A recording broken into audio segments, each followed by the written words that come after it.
beginning of the song, before this started recording, I heard someone's voice, and I feel like I've heard that before. Is there like a voice at the very beginning of that clip or not? Oh, I don't know, actually.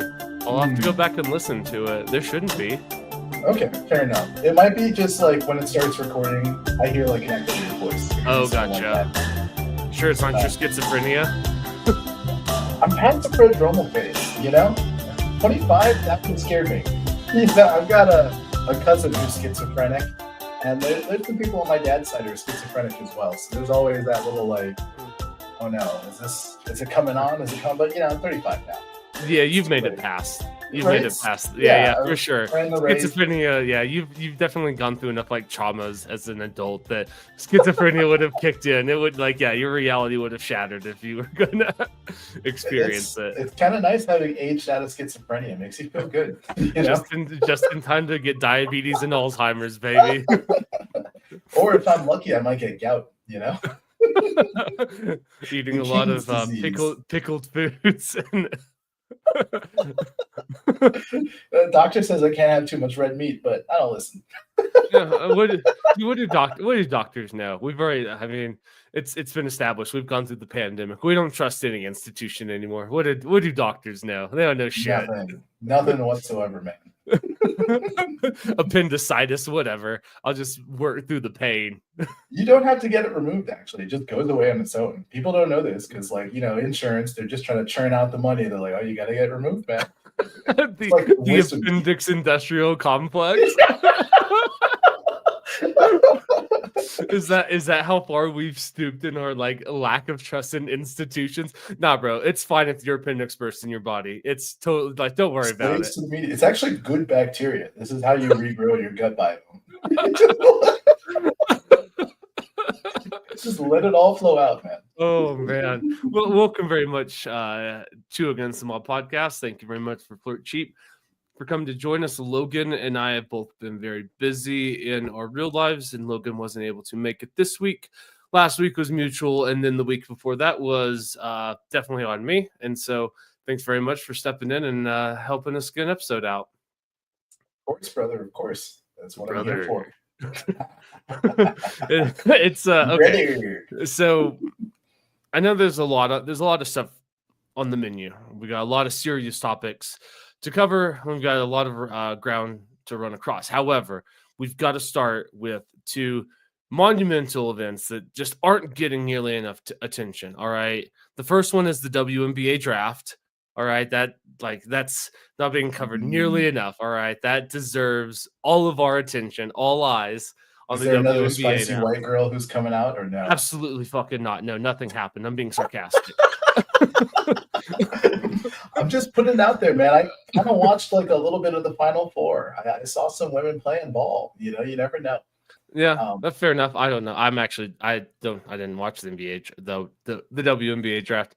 I just knew that it happened, and in the sense watch the WNBA draft. I did not. I know. Shocking. How are you gonna know who your favorite team, who they got? Yeah, because I'm such a me and that Go Sports team.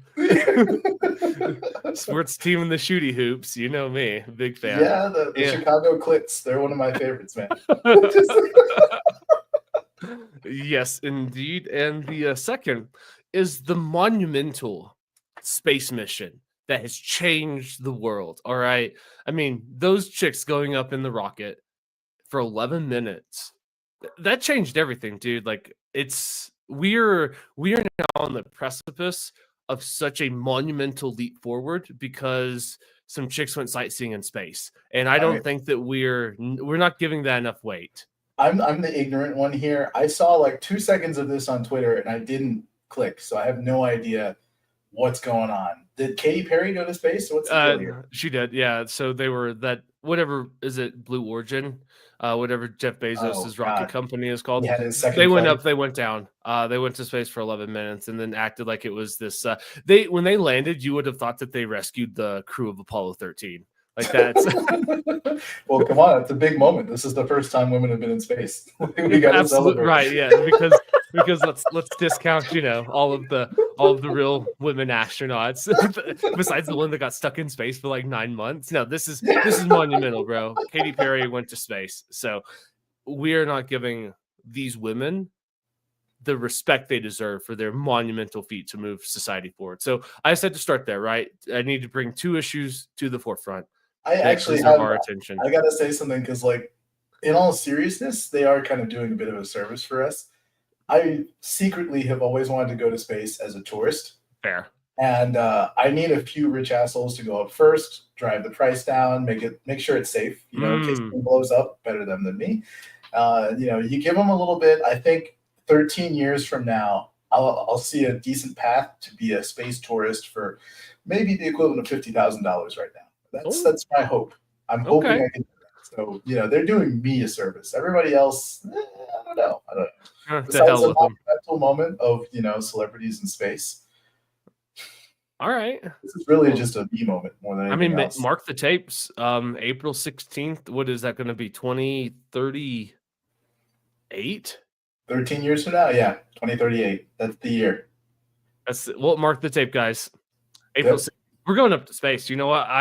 I make it my mission to be able to afford to embark on this endeavor with you in 13 years. That's what I like to hear, man. We haven't died in a shootout with federal agents between now and then. That's also a goal of mine. I'd be down with that as well, as long as it's over something important. Like them telling me my snowboard's too long or one of my guns has got to go. That's shootout offense. But would you be willing to shoot out if like they started banning snowboards again, like the free, and they're just like, sorry, Sarah, you can't. Would you be willing to like go shoot up a resort that said, sorry, we don't let your kind here? I don't know. Who would I go shoot though? You know, shoot Lifty. You? You, the dirty skier? You're not gonna be able to shoot me. I'm in the resort, bro. You're not allowed in. Hey, from the club, you can't even get in. Hey, you know what? Actually, I met someone a week and a half ago who said they bought out a mountain somewhere in New Mexico recently. They put in what do you call it? Like a display of interest. There's some form of contract saying we are displaying interest in that. It's a mountain. It's got one lift on it, and their plan is to make a snowboard only retreat. Oh, interesting. I have no idea how you would justify it or how it would work, other than just being blatantly racist of just we don't like their kind. But I think that's what they're planning to do, and I'm kind of looking forward to it. Oh, that's interesting. The only area there might be like some smaller ones down south. Sipapoo just got bought recently, a couple years ago, from not like a massive conglomerate, but they own several resort properties.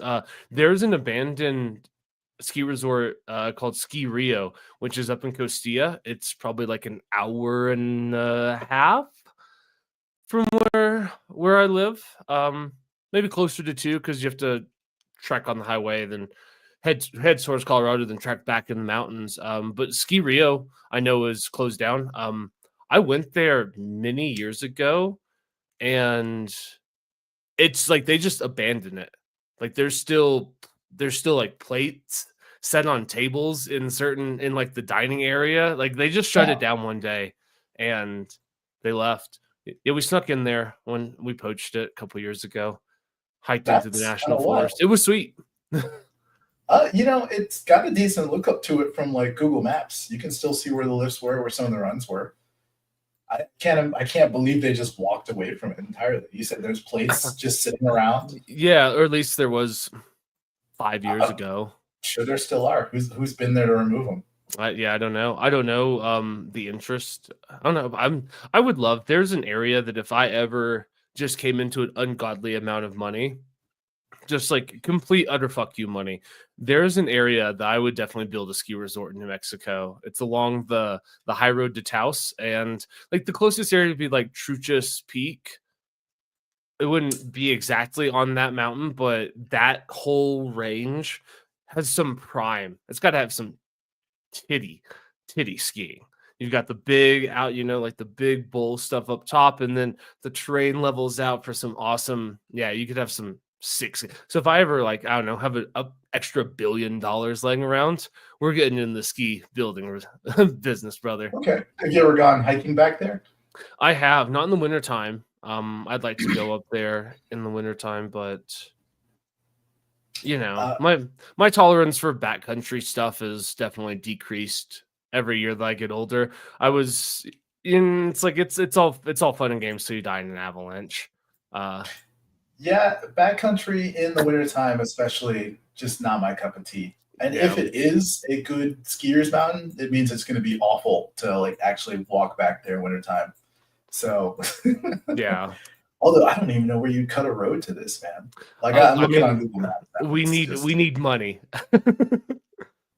dude, is this national forest? You might be like shit out of luck just getting in there.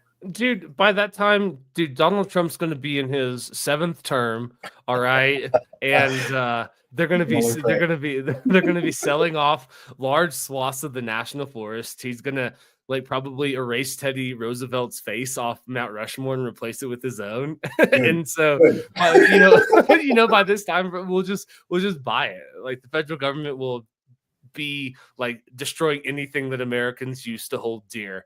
And it's like national forest, no way, dude. That's just for sale. Highest bidder. Not, that's fair. And I know we have like a topic to get to, but I have one other thing I just found out about today that you might find interesting. So obviously, past life, I used to work in offshore winds. That's leased through the federal government. I just found out that today that some of our old competitors and possibly even us were delivered a stop order from the Bureau of Ocean Energy Management. Essentially, they stated that the permitting process to lease that land was rushed and there are environmental concerns that were ignored. Apparently, Trump is very concerned about whale migration. And so I have heard him talk about that. It's like if you pay attention to the man, it's not the first time that he's mentioned about the whales. apparently he really cares. So I know Empire Wind got hit with a stop notice like today, and they're at least 1 billion in so far. I think their capex is going to be closer to 2 point something. I have no idea what they're going to do. What do you do? I don't know. The worst part is like they've made contractual obligations to the state of New York that have there's a word for this, liquidated differences or LDs, if they don't deliver in time. And so now that the federal government is giving them a stop notice, they're definitely going to hit their LDs. And being like 1 point something billion in already, they might end up owing the state of New York upwards of another $1 or $2 billion. They have a bunch of commitments. They've bought in like main power transformers that are under construction right now. It's wild, dude. I have no idea what they're going to do. So in that moment, would if let's say New York takes you to court, right? And could you argue to the judge like, hey, look, the feds shut me down. I can't perform on this contract. Would the judge be like, oh, well, that's a reasonable consideration? Be like, sorry, you this is, you haven't withheld your end of the bargain. Would you be able to get away with that? It depends on the contract that they signed, because they signed for their offtake agreement, which is basically they've agreed to deliver X amount of power by X date for X dollars. And they sign that agreement early, so they lock in their price, so they know like, oh, hey, this is how much we're going to make. And not being able to deliver on that contract, depending on which state, which RTO, blah blah blah blah blah, you can have different sorts of punishments. If they have a clause in there about like federal government activity or something like that blocking them, sure, maybe. But if there's no real clause in there, then I think those LDs are going to trigger, unless they end up just that sucks, filing for some sort of extension and just hoping to wait Trump out. No, but they're so boned. They got fucked in 2020 through like the whole like, oh, inflation snuck up on us. Oh, the supply chain is ruined, and all that stuff is kind of true. But their financial models were a mess even back then in like 2019, 2020. Like they were scraping to the bone in terms of their expectations for inflation. And just random cost adjustments. They were not being very conservative there. So they're definitely over budget already, and I don't know what they're going to do. One of my Wow. friends works for the company, but in their oil sector, and apparently they've laid off at least half of their renewable sector already, which makes sense because other than lawyers, like you don't really need anyone until this is resolved. That's fair. That's actually really reasonable. But it's really wild that Trump just kind of like stepped up and basically revoked the federal lease. That's nuts. Yeah, That's crazy. And I guess that is on topic though, because one of the things that I've been wondering about is how do not like individual people deal with the volatility of what's going on, but how do countries respond to this? And what's kind of the long-term prognosis? Is this one of those things that things gotta get worse before they get better? Is this one of those things that we've damaged our reputation in terms of like, is the United States a safe place to invest and do business with over the next 30 years? You know, those are kind of the big questions I've been wondering about. And I don't have answers because you know what I mean? It's like I read basic economics and that was just about it. So I've got a question for you, an example that's going to make me look like a loser, but it's also something Well, that I you think are a a lot of loser, so no. This is the first time this has ever happened, but it's something that I think a lot of people can relate to. Did you ever play any like empire building games like Age of Empires or Age of Mythology and whatnot? duh. Okay, so when you play these games, you're fighting against someone and you've got units, and all the units are kind of like countering each other. So maybe you decide, I'm going to rush my best infantry. They're great at taking down buildings and whatnot, blah, blah, blah. And then the enemy counters you and they're running cavalry, and you haven't teched into spears or anything whatsoever. How long does it take you to tech in to the point where you have like top tier spearmen who can fight the cavalry? Sometimes it's like 7 in-game minutes. It's enough time for you to get wrecked. In much the same way, like global trade is kind of like been focused on just kind of globalized supply chains, just-in-time deliveries, not really having any local sourcing for a lot of things. And you know, we can either tech into local supply chains now, or we can wait until the cavalry rush happens, and then we've got to tech in all at once. But like Okay. as a country, there's definitely going to be some pain in much the same way that you might be sitting there like, damn, I was saving this gold to upgrade my buildings. Instead, I've got to use it on these spearmen. So my buildings are just going to have to sit here with weak walls, and I hope they don't run me run in with siege engines or something like that. And I think in this aspect, we have to realize that there's just going to be pain. And like at the country level, the sovereign level, it's just complete pain across the board. And, you know, for small countries, they really can't afford it. So for the most part, you know, they're reaching out, they're making some show of like, okay, we'll change this. Okay, we'll try and be like better trade partners. Because to be fair, the way this like liberal economic order has been set up, or this globalized supply chains, they are a bit unfair to the U.S. in a number of ways. You know, we're running trade deficits with a lot of countries that we shouldn't be, and that's to the benefit of those countries because they're getting excess dollars, and dollars are currently the unit of exchange globally. It's the one currency that you can trade with any other currency and only have to make one swap. Um, any other currency, let's say you have the Vietnamese dong, and you want to get to the Canadian dollar, it's at least 2 swaps, sometimes 3. You want to get to the Swiss franc, most likely going to be 3 swaps because you don't have liquidity with the euro. And those swaps get expensive for both companies and countries. But if you've got dollars, it's only 1 swap. And over the course of a year, you can end up saving, you know, 2-3% of It's your a big total deal. operating expense. Yeah, it's definitely a big deal, especially when you think of the level of countries of, you know, what's the GDP of even like Liechtenstein? It's like, I don't know, $700 million, probably billion. I don't know. I don't know how many people live there, but you know, even 1, 2, 3% of that, it's enough for them to fund like an entire small town in there. You know, it's decent tax revenue, and that's kind of a service that we're giving everyone when they're getting our dollars. You know, we built this gigantic financial machine that functions for easy swaps, easy liquidity, and nobody's paying for it but us.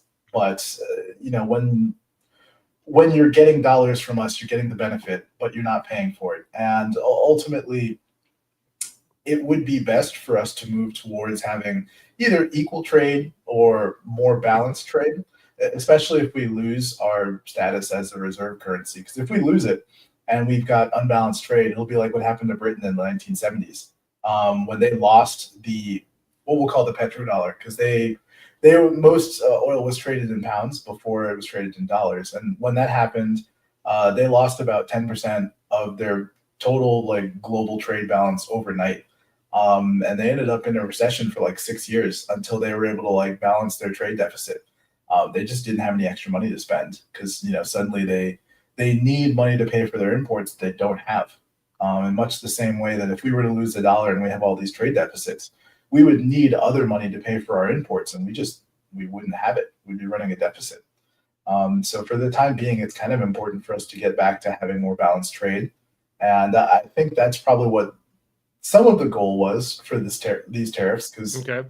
these that got hit the hardest usually were the ones either running high tariffs on us or running high trade deficits against us for their benefit.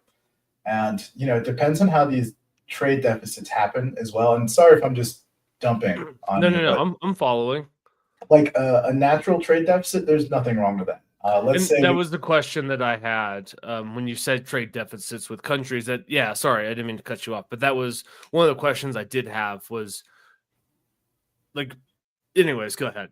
Sure, but there's like a natural trade deficit that can occur. Let's say we want to buy Swiss chocolate, but we're fucking rubes and we can't make it here. Obviously, there's going to be a trade deficit of us buying chocolate, and Switzerland is not buying anything in return unless we make something that they want. So there's times when natural trade deficits happen. Or like Just with coffee, right? There's no yeah, coffee belt in America. yeah, absolutely. So we're going to import from Brazil, we're going to import from the Caribbean, we're going to import from Asia and Africa. Maybe I don't know if we actually import coffee from there. I don't drink coffee. Maybe. So I don't know where it comes from. Yeah, there's actually Ethiopia has a pretty robust coffee export market. Oh, okay. I don't I'm know glad why I know that, but I do. well, they invented coffee, so it kind of makes sense they still would. But I don't know. Their economy has been in a weird shambles. I never really quite know if things are good or bad in Ethiopia. They don't know. Fair enough. But yeah, there are natural trade deficits that can occur, and these are completely fine. There's other trade deficits that can occur either from protectionism or like political chicanery, and these are not so cool. So let's say, like right now, Vietnam has crazy import restrictions on vehicles because they're trying to build their own local automotive brand. Sure. South Korea did this with Hyundai back in the day. Yeah, absolutely. And like it works, but it works at the expense of basically everybody else. Like I think Vietnam's tariffs on automobiles was anywhere from 40% to 230%, depending on brand and country of origin, which is pretty significant. And that causes your local population in Vietnam to say like, okay, am I going to buy the Toyota Camry for $78,000, or am I going to buy the Vin? I don't remember what their car is called. It's Vin something. Whatever. Am I going to buy the Vin thing for $15,000? The Ho Chi Minh Trail. Yeah, the Ho Chi Vin. I should look it up, but who fucking cares? And obviously, people are going to end up buying their own like local car instead of importing a car just to save $50,000-$60,000. And in that sense, you've got a trade deficit that's a little unnatural because it's caused by protectionism. And there's other types of trade deficits as well. Like this is one I bring up a lot. It's one that kind of pisses me off. It's in Canada, specifically in British Columbia. This has been an ongoing trade war for like the last 40 years between the US and Canada. Essentially, there's something called a stumpage rate, which is how much you're charged to leave a stump when you cut down a tree. And in British Columbia specifically, they don't have a free market rate for stumpage. It's instead set by the provincial government for the public land. And they're doing it about 6 times below market rate. And obviously, everyone in the US is buying Canadian lumber because it's 6 times cheaper. Just because Canadian lumber companies are getting a 6 times discount whenever they're chopping these trees down. So we import wood from Canada, and then our local wood, domestic wood that's produced, we export it to China because that's the only market we have to sell it to because we can't even sell it locally. And, obviously having a problem like this where the stumpage is being set artificially low is a little effed up. But British Columbia, even further, is like one of the few provinces where you are allowed to directly. I don't want to say the word bribe. It's the wrong word. You're allowed to donate. Lobby. You're allowed to donate to a politician, even if you have an active government contract in that province, and even if they are in control of that contract. It's the only province in Canada where you're allowed to do this, and it's the most corrupt province in Canada as well. A shocker. Right? There are two different forms of money laundering that have been named after Vancouver or British Columbia because they only occur in this province because, again, the casino industry was able to lobby the finance minister in that province to increase the amount that you could bet on a single hand of baccarat to $100,000. And they did this because people are washing their money through casinos, baby. Their money through the casinos at a crazy rate as well. And this is a whole nother like can of worms, but essentially the trade balance between the US and Canada for lumber is completely artificially skewed just through what's essentially political chicanery. And that's something, it doesn't show up in tariffs. You know, if you look, Canada's barely tariffing US lumber. But you know, through this level of like internal protectionism, they're creating like just an awful trade profile for us. When really, if they had a free market rate for wood, who knows who would win? Maybe they would, maybe we would. It's up in the air. And also, it's interesting that all of this wood is only coming from public land in Canada. Private land is set at market rate for stumpage, so that side of the Canadian lumber industry is almost dead as well. It's purely public land, and it's purely basically 6 companies who have all been significant donors to the British Columbia Liberal Party. There was even a point in 2017 where U.S. lumber companies were donating to the British Columbia Liberal Party to try and get them to overrule this like ruling they had about the price of stumpage, and they couldn't even get it done. They couldn't get it done. Wow. This has been like a 40-year trade war, and when you look around the world, you can find examples of this almost everywhere, and some of it's kind of obvious in places where we don't compete. Like our airlines don't really compete in other countries. But if you've ever tried to book a flight to Europe, you might notice that Turkish Airlines always pops up as the cheapest flight. And it's because Turkey is subsidizing the airline entirely, which is also funny. When Eric Adams got in trouble, it was Turkish Airlines, and government does subsidize the airline significantly. They own a portion of it. So, you can view this as like in-kind donation from the government when they upgrade to seat or whatever the fuck.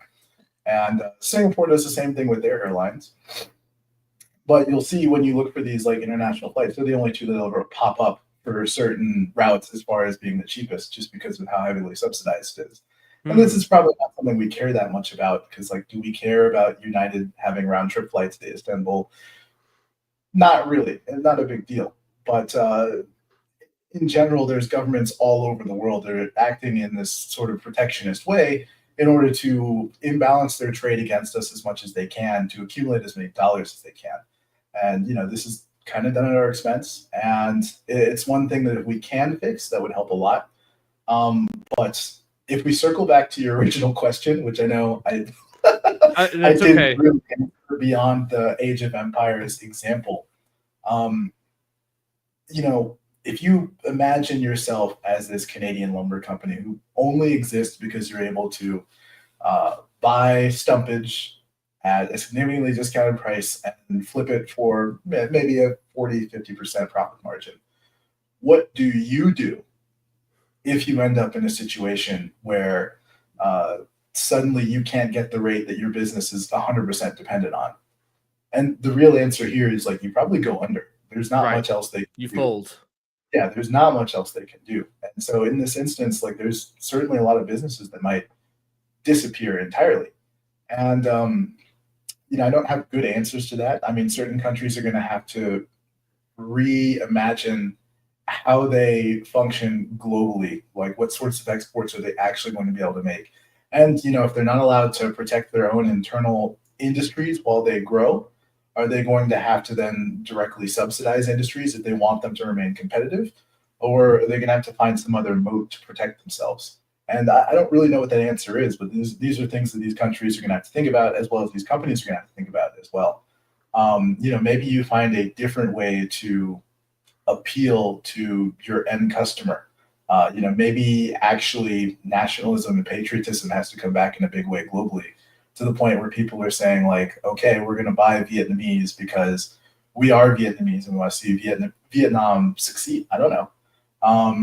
In much the same way that when you look at some of the countries that have really succumbed to this kind of liberal economic order, like Germany did, for the most part, where they've lost production in a number of chemical factories because they just ran out of diesel. Once a factory turns off that's been running for 60 years, you've got bolts and pipes that are suddenly compressing after having been expanded for so long, and some of these things just don't fit together anymore. How do you even maintain it? Where do you find the parts for this stuff? That's the question that BASF is asking themselves in Germany. They've had to move production, and BASF is a German company, as German as it gets. They've had to move a lot of their chemical production to like Brazil and elsewhere, and that's just production that's not coming back, which is the other aspect of being globally dependent. You lose if suddenly the world flips on its head and you lose something that you were 100% dependent on, which is, you weren't expecting a war with Ukraine and sanctions on Russia. What do you do in that moment? This is kind of like a mini moment for many of these companies in these countries, where they're actually getting a little bit of time to plan, to think it out. You've got a 90-day stay for the tariffs, except for China. That's not enough time really for a supply chain to rearrange itself, but it is enough time for some companies and countries to actually figure out where they're going to go, and to maybe use some capital that they've already committed to finish production, and actually take enough time to figure things out. But yeah, no, in the future, it's a big toss up, and for many local companies that are dependent on the global supply chain, like, they genuinely don't know what they're going to do. Yeah, and that's I was listening. Do you know who Scott Galloway is? I've heard the name. Who is he? Yeah, I was listening to his podcast, and he was talking, retelling a story of a CEO of he says medium-sized furniture hardware company, and I don't know what medium-sized when you're in the world of Scott Galloway, you know what I mean? I don't know what, but he was saying that the guy has to, if he wants to get his stuff off the boat from China, he has to roll down there with an $83 million check to get all of his stuff, all of his summer inventory off those boats. And it makes you wonder. I know, yeah, these companies do make a lot of money, and some of that cost can be absorbed, but I don't know of a lot of, it's like if you had to pull all of a sudden, like, just to go for your day-to-day life, like you had to roll down to the bank and they said, we need $8,300 for you to resume kind of your normal life operations. That's a big hit for a lot of people. Or you can start to scale that up. What if it's $83,000, et cetera, et cetera? And I wonder, like you said, that they pause for 90 days, but is 90 days enough to make meaningful long-term strategic decisions about how you operate your business? And maybe I say this not as not as a rhetorical, I'm just asking questions. Like, it's a serious, like, I don't know how markets or companies can move forward with such uncertainty. And maybe it's always been uncertain and the veil has just been pulled back to people like me, or maybe there actually is more uncertainty. But yeah, it's like, how do I properly plan to do something? Because if in 90 days, cool, nothing happens. But then what if like 30 days after that, it's like, oh, they're back on the table. You know what I mean? It seems like there's so much volatility and uncertainty, and it just makes any sort of reasonable plan difficult, at least to my untrained, ignorant opinion. Well, if we pretend that the 90 days is a hard line, and that when this 90 days ends, the tariffs are on and they're on forever, 90 days is enough time for certain sectors to reorganize. Okay. So let's say you order things, it takes a month for them to be created, 3 weeks for them to arrive. 90 days gives you enough time for you to plan your future orders to the point where you're not sitting there where you have a boat full of crap that you need to pay just to unload without already knowing that you were going to pay for it before it even set sail. But for a lot of other sectors, it's not. There's certain things that take a long time to make. And when we're talking about the offshore wind energy stuff, those main power transformers had a 2-year lead time before COVID. So you had to put your order in 2 years before you wanted it to arrive. Post COVID, I don't know what those lead times got up to. They were undefined when I left the industry. And I'm sure they're probably something crazy like maybe 3.5 or 4 years now. Maybe they even got down to 2 years again, but still, you think about that, something you ordered 2 years ago, at the time you paid $1 billion for it or whatever, and then it shows up and there's a 148% tariff on it by the time it arrives. That might kill your business. In much the same way, like if we were to actually scale your example down and think about it, let's pretend you've got groceries in the fridge. You spent $200 getting groceries in the fridge. And then one day your fridge is like, hey, your groceries have been tariffed. You can't open the fridge unless you deposit another $100 into the fridge. How many Americans could do that right now, knowing how many live paycheck to paycheck, how many are in debt, Sure. how many don't have whatever $1,000 in the bank for an emergency expense? It'd probably kill a lot of Americans. Kill is the wrong word here. I mean, it would just negatively impact a lot of Americans. And roughly, I think if you take that percentage of Americans and apply it to American businesses, that's probably how many couldn't afford to have a mystery tariff on something that they ordered 3 weeks ago suddenly appeared that they haven't budgeted and planned for. But then again, like I said, there's plenty of industries that they have lead times much longer than 90 days.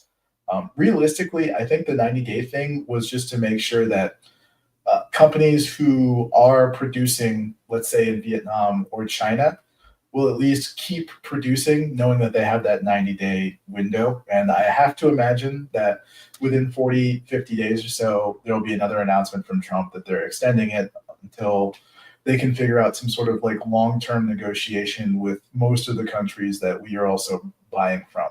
Okay. But for companies buying out of China, yeah, no, they're totally fucked. And Xi hasn't backed down at all, as we've all seen. He's actually going on a tour right now. He stopped in Vietnam, I think today or yesterday. He's going to Malaysia and Cambodia. Basically, every country on the list that got hit with like a really high tariff, he's just going around asking them if they want to join the fun. You're getting the gang back together, back. bro. You ready to fight the imperialist pigs? Yeah, you got to go after those dirty Americans, man. Getting the gangs back together.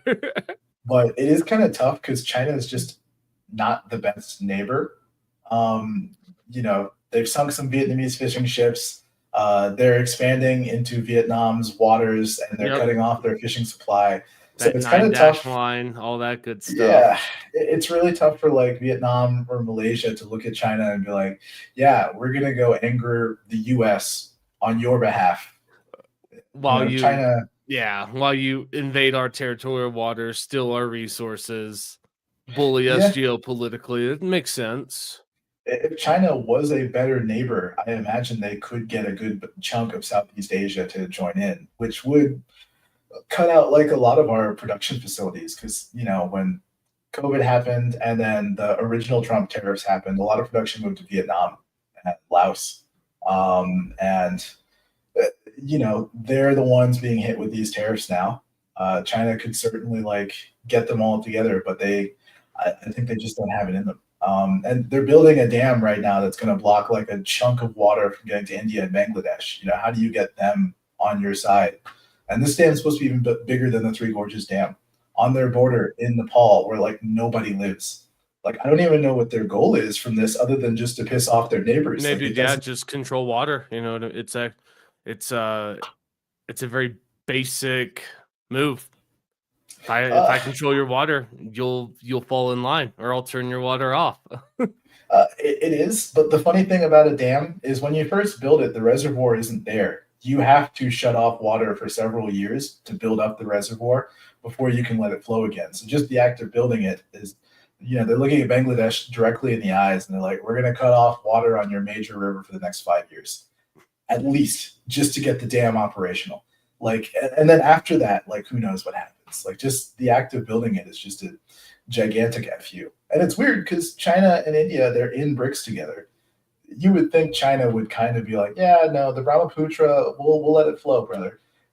They're not. They're absolutely not, man. And so they're kind of alone in this trade war for the most part, because like, we're not levying tariffs on Russia because there's sanctions on them. It doesn't matter. You can't trade with them anyways for the most part. We're not putting tariffs on North Korea because we can't. That was one of my favorite like dead brain lib takes over the last couple of weeks. Is like, why is everybody exempt? Why is Russia only exempt from all of these? Like, and it's just, well, it's sanctions, duh. You know what I mean? But it was instead, it's like, oh, Pete Hegseth is a Russian agent and Donald Trump is Agent Orange or whatever they called him. And there's the golden shower video. and they just keep going on. It's like, or it's just sanctions. Like, you're actually, it's like, and I understand that there's always ways around any rules of, embargoes and prohibitions. There's always ways around those, and they're being taken advantage of. But for the most part, the international community just doesn't trade with Russia. So, but that was just one of my favorite, like, dead brain lib takes. Open Russia. Yep. It's like, wow, they left Russia, Iran, and North Korea off the list. Donald Trump's been gotten to. He's a foreign agent. Right. He's a wannabe fascist, which who knows might be true at this point, but I don't know. But it's like he loves these dictators, and that's why he left them off the list. It's like, oh yeah, because we have such normal ties with Iran. You know what I mean? Yeah, absolutely. And one thing that I find interesting about this is, like, obviously Xi and China are fighting back, and they're counter-tariffing everything every time Trump tariffs. I think they're up to like 180 or 240% in reciprocal tariffs now, because each time it's just back and forth. But I do wonder if Xi had not counter-tariffed, would we still be going as hard against China as we are?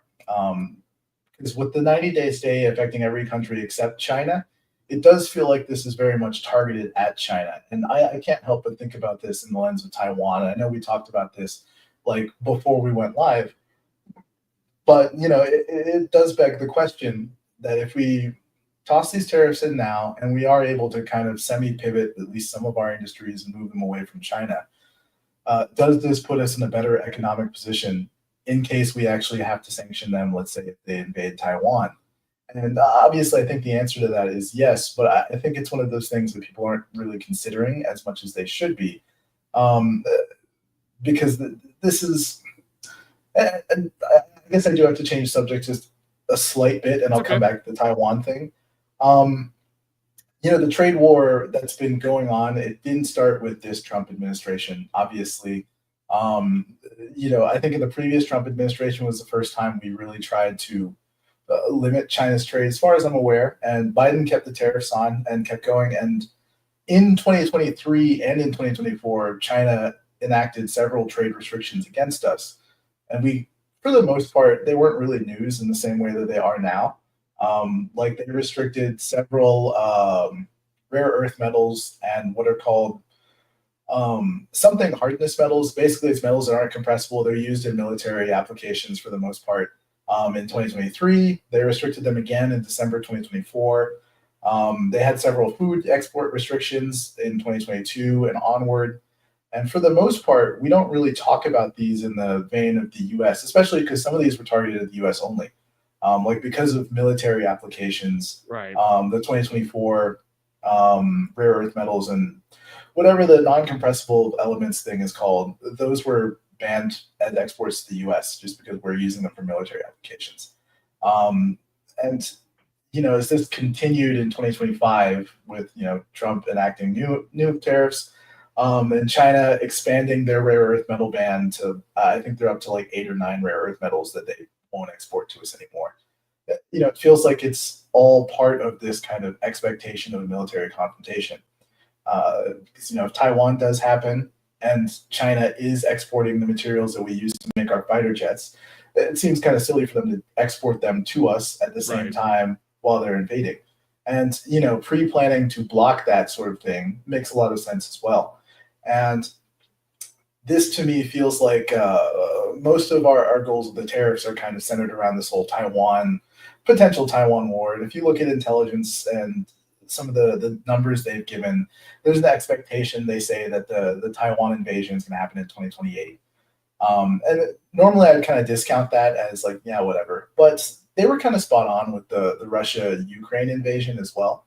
So I'm willing to give them some credence that maybe they know something we don't about why it's not this year and not next year, but 2028 instead. But if 2028 is our runway, then it actually makes a lot of sense to be hopping into as many of these tariffs as we can now and moving as much of this local as we can as well. Because the thing with rare earth metals, it's not that we don't have them. We have plenty of rare earth metal deposits that have been proven. Wyoming, Alaska, Montana. Most of the Northwest is actually full of them. The largest deposit in the world is in Wyoming, at least the largest proven deposit, anyways. There's probably a larger one elsewhere. What we don't have is the like sorting and separation facilities, because rare earth metals, when you mine them, that they're called rare earth because there's bits and pieces of them in like And the actual everything deposits. else. Yeah, you don't get veins like you do with like gold or silver, where you can just strike a vein Coal. and be like, yeah, Yeah. exactly. Coal, where you have a whole seam of it. Instead, you actually have to like sort and separate the earth quite a bit to like extract them, even if you have like a good deposit. And we don't have one of those facilities in the US. And we badly need to build one. But I think no one's ever had a good enough reason to do so up until now. China has them, Russia has them, a couple countries in North Africa have them. And I imagine there's probably somewhere in South America that's got one as well, but we don't. And with the stuff tariffed or with the stuff just blockaded entirely from China, it would make a lot of sense for us to build one. And it would be fairly profitable for us to build one with tariffs as well. But I don't know. I think this is a bit of a geopolitical thing centered around like the potential for war and the potential for military technology. And I think that's the thing that most people aren't seeing because we look at it from like a business perspective. Sure. I need my plastic widgets, or I need my inputs. I need my bolts. I need my fake furniture. Like the dude, 83 million sitting on a boat off the shore. And from that perspective, it does seem fairly painful. But from like the military and geopolitical perspective, I think it makes a lot of sense to be doing this now instead of scrambling for it and ending up like Germany, where they're just kind of Right. crippled What from do the you? Ukraine Yeah. war. What do you do? If all of a sudden you no longer have the ability to s- build any new war fighting material, and you don't have the facilities to try to rebound from that shut off, and that makes a lot of sense because I've I've tried really hard over the last couple of weeks not to like one, I don't know a ton about this stuff, so it's been just a lot of learning, listening, trying to figure out, listen to a variety of opinions and the the maybe it's not even a straw man, but the doom and gloom version of this is Trump hates America. This is why, and he's trying to cripple everybody because ultimately he wants to be a dictator. Blah blah blah, and that's a kind of a bonehead take. And then this is ultimate 4D chess and everybody else is just trying to keep up. It's like I don't know. I don't know if that's quite true either. But if you do view it through the lens of geopolitical build-ups, military conflicts, some of this does make sense because this is something that's been proven time and time again in wartime. If America goes total war, you're fucked because of our manufacturing output capacities. Like at a certain point, it's like we're just going to outproduce you. It's like we'll just be able to make more bombs and more bombers, and you're going to run out of bullets before we run out of material. And I wonder if the same capacity exists today in America, because the America of 2025 is not the America of 1940. We were able to convert a lot of our industries over to full-time, full war capacities. And not to say that there's no manufacturing here, because there is. There's still a lot of kind of higher end manufacturing, but I do wonder about, could we pivot and shift the economy in ways that we had in the past to actually be that industrial juggernaut? Or has globalization, this idea of like capital moves, it's a great book that follows RCA and their journey from their New Jersey plant to their plant out in Chicago, then down to Tennessee or Kentucky, and then ultimately to Mexico. And like that RCA factory is never coming back. But that was a factory that could have been converted for wartime use. And so I do wonder though about, is this a way to incentivize people to do that? And I know this may not be the best example because it's a controversial topic, but like the COVID vaccine.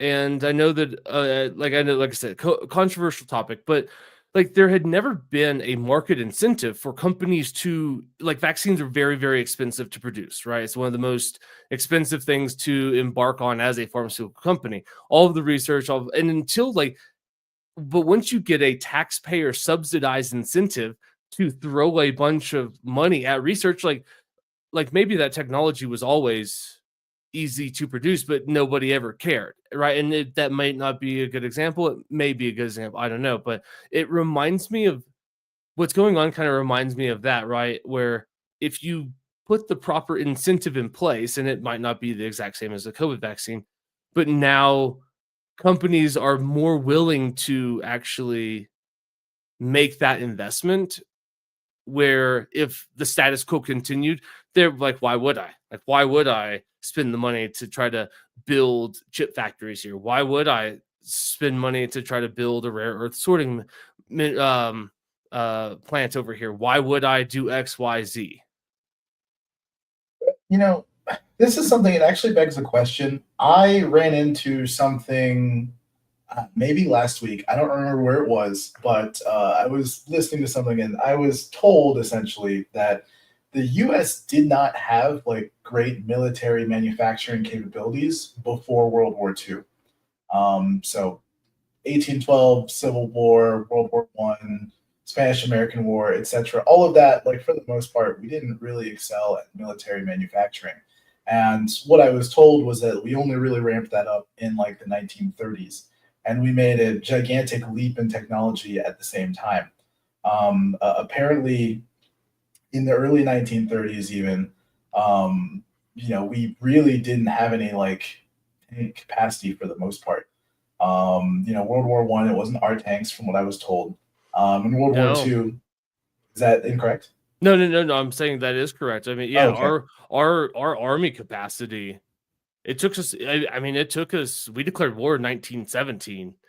We didn't put our first. You know what I mean? There was over a year before American troops landed in the smallest amount of numbers, and that increased. The trickle effect was going to be enough to ultimately beat Germany. But yeah, it's like the army of 1917 of America is not good. Very pathetic, underwhelming, even.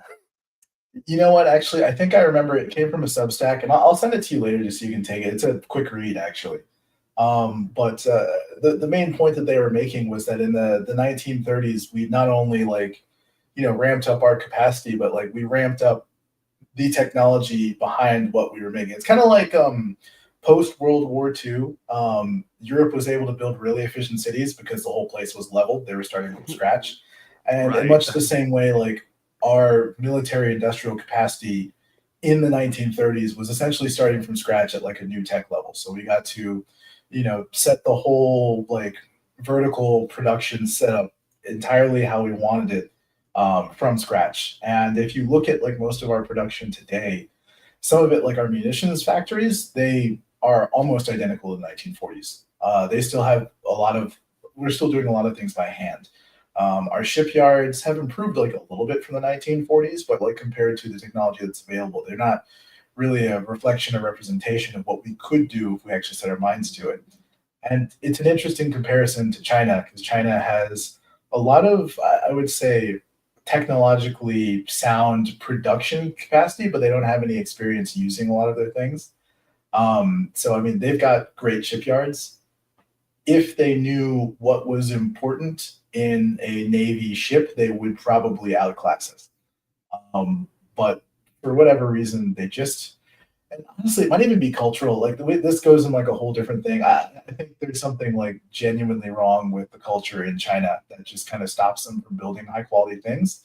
But that's a different discussion. Yeah, because anybody worth a damn died in the Great Leap Forward. Well, I don't even think it's that, man. Because like a lot of those, like Taiwan's a great example of this. It's a lot of the same people, and obviously they weren't starved out in the 1950s, but like it's the exact same genetic stock. Ethnically, yeah, right. They're they're identical. They're absolutely identical. And then you look at China and there's just this kind of like buyer beware culture that's just so everywhere that you spend so much of your mental capacity trying to avoid getting scammed by the person at the previous rung in the production that you don't ever really get to focus on making as high quality of goods as you can. Because like China has the facilities where they could do this if they could stop backstabbing each other for promotions in the CCP, but they can't stop. They just can't stop.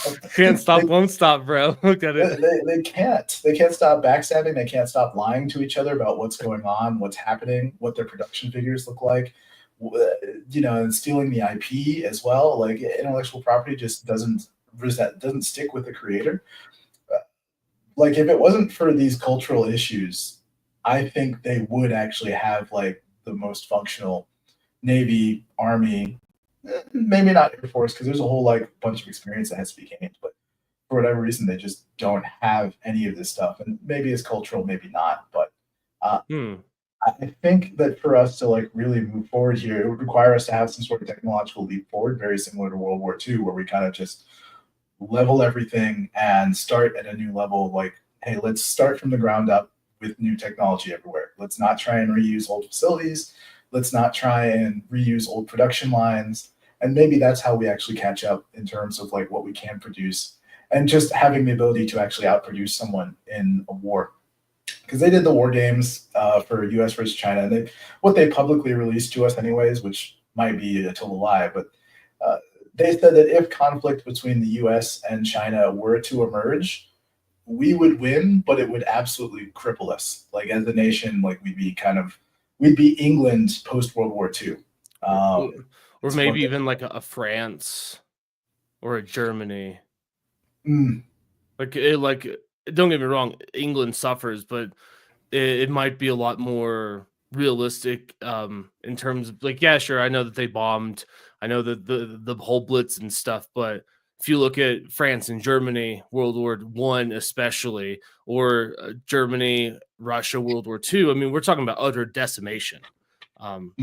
Complete, a generation of young men gone. You start talking about 60,000 casualties in the first day of the Battle of the Somme for the British, and for the French, it's like, oh, that's a good day. Like that's a great offensive. You guys only lost 60,000 people, bro. We lost 120 at the first day ever done. So it does make me wonder about that war game scenario. Sorry, go ahead. I didn't mean to cut you off. No, you're going in an interesting direction. I wish I remembered the exact numbers, but I know it was a 5-digit number was the estimated U.S. casualties in like the first week. Okay. Maybe it was just 10,000, maybe 20,000 if we tried to defend Taiwan. But it's still like a number that I don't think we're ready to comprehend as Americans. Absolutely. You look at Iraq and like, I don't remember what the casualty count was. I know the death count was like 2,000.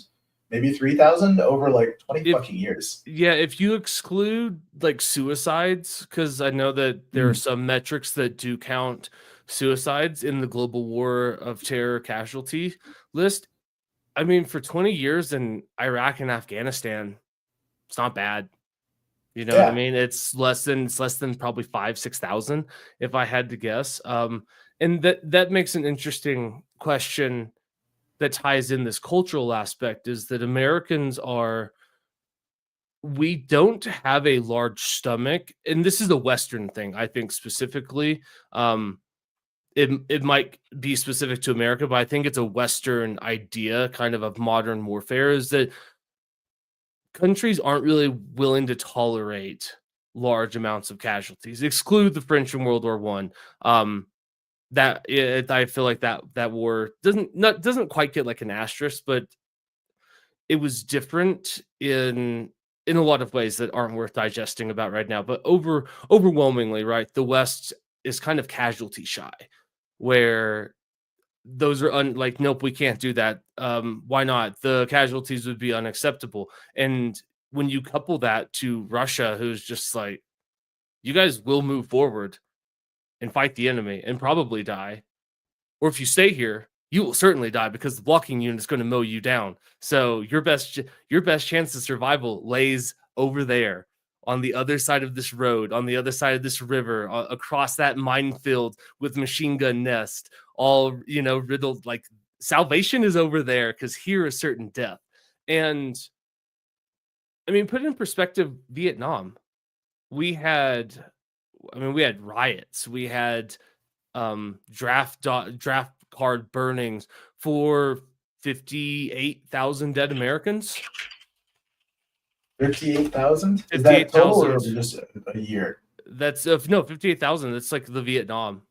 How long was the Vietnam War exactly? 7 years.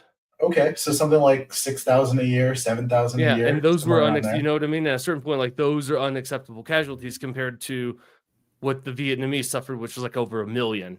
Mm-hmm. And I wonder about the West resolve in a lot of ways. I mean, to absorb trade wars, to absorb the cost of your goods going up even more when, the dollar just isn't going as far. I like, every time I go to the grocery store, I'm blown away by what I can fit into a bag and how much it costs. You know what I mean? It's like, I went to the grocery store today. I filled up 3 bags and it was $80 something. It's like, how is this even possible? And I'm not buying luxurious, amazing items. I'm not buying the cheapest Kraft mac and cheese I can get my hands on, but I'm just spending I'm buying normal, reasonable items that Americans are buying. And I wonder, would our stomach for those type of things going up, luxury goods, electronics going up, cheap furniture, right? Like, what if my laminated outdoor patio set that I was gonna spend $500 on, if that costs $700, am I willing to absorb that? Am I not? Is that and there's going to be a tipping point to where Americans are like, this isn't worth it. But specifically when it comes to bloodshed, I think that we're very gun shy as a country, and we're going against countries that just do not value human life. I mean, we're talking about a trade war with a country that starved 50 million of its own people, 40, I'm not, anywhere from 40 to 50 million of its own people for progress. We're talking about, in Russia, a country that will there's this wild quote or story from Eisenhower when he met with Marshal Zhukov, and he asked him about Russian advancing tactics and, oh, how do you guys do? Like, what happens when you run into a minefield? And he goes, oh, we just march forward because the casualties will be the same, whether there's a machine gun nest or a minefield. It's like, I'm going to lose guys. So we just walk straight through. And that's the type of mentality that you're dealing with versus this individualistic, those are collective societies. America is not. We're very individualistic. We're very me first, you later. And I don't know what our tolerance for an open war with China would be, because this is not us fighting insurgents in Iraq or a bunch of goat farmers in the hills of Afghanistan. This is a peer-to-peer conflict that we have not had in 80 years. I guess the last peer-to-peer conflict would have been Korean War. So since then, like, I don't know if Americans have the stomach for it. Yeah, we might not. And it's an interesting question too, because if we were to ask like a would you rather question, would you rather deal with a 3 year long tariff war to like improve our technological production base to the point where, we can have a near pure war with China and actually not lose a lot of people? Or would you rather just see 10,000 Americans dead a week for a couple months until we sorted things out? Yeah. Personally, I'll Tough definitely take question. the. Oh no, God! I think it's an easy question. Give me the first option. Really? Yeah. Okay. I Yeah. think it's a tough question because, like, from the selfish perspective, you know, would you want to deal with like 3 years of your pocketbook getting run? Maybe you lose your business, maybe you lose your home, maybe you fall on hard times. Or Brother, I'm on hard times. I know what you mean. I know what you mean, bro. But it's like, do you compare that or 80,000 strangers? Maybe they're not all strangers. Maybe some of them are actually people you know. And a lot of them would be young people, essentially kids, man. Oh, 19, absolutely. There's a 20, reason that 21 they year olds. draft. Yeah, there's a reason they draft 17, 18, 19-year-olds. And there's a reason they don't want people like you and I in the middle. I'm just bad for morale. And Yeah, me too. it's like outside of the fact that I'm probably 10 pounds overweight. I'm really bad for morale. So Yeah, no, I'm awful. And I feel like I would struggle to do the whole like, oh, you're not going to sleep for 3 days in a row because we don't have enough people for watch duty. Dude, I'd fall out, I'd crash out, man. There's only so much caffeine you can put in me before I'm just done for. for sure. Uh, That's when they start getting you with the good old German meth. It's like, God, how'd they march through Belgium so fast? It's like, oh, it's just meth. Honestly, I'd be down with the armed forces like giving me meth if they're like, hey, we need you to stay awake. And we got some good I'm sure stuff. they do. To be fair, I'm sure they have I think it was called peptide, is what the Nazis called it. But I'm sure there's an American version active in the military right now. I'm sure there is. I hope there still is, man. I Or get the maybe it's feeling just that, Zen and monsters, bro. yeah, I think it's more of that, man. In all honesty. Um, sorry, what was that? Oh, yeah, sorry. I think it's a tough question. Obviously, I would choose my own personal sacrifice over, having strangers sacrifice for me. But I still think it's one of those things that'd be very hard for like a lot of people to answer because, right now everyone's Fair. asking the question, what am I doing? What's my employer doing? What's going to happen to me? I have a family, I have kids, and I think it's always asking that. It's important for us to ask the unseen question of, if you had to choose this or someone facing an automated AI drone machine gun, something, which are you choosing? And I think a lot of people, or maybe not, I don't know. That's a Maybe good question, we've though. It's a maybe we've good become too question. westernized. Yeah, it certainly And is. I think that question, I think it varies.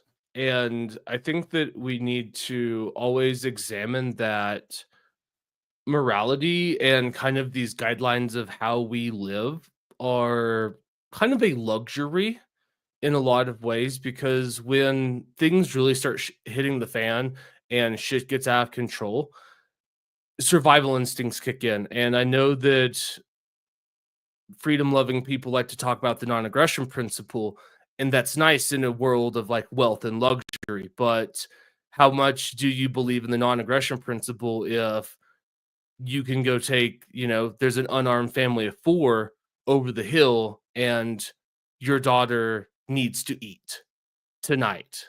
Do you still believe in the non-aggression principle at that point? Or is all of a sudden that line a lot more blurry than a lot of people are comfortable to admit?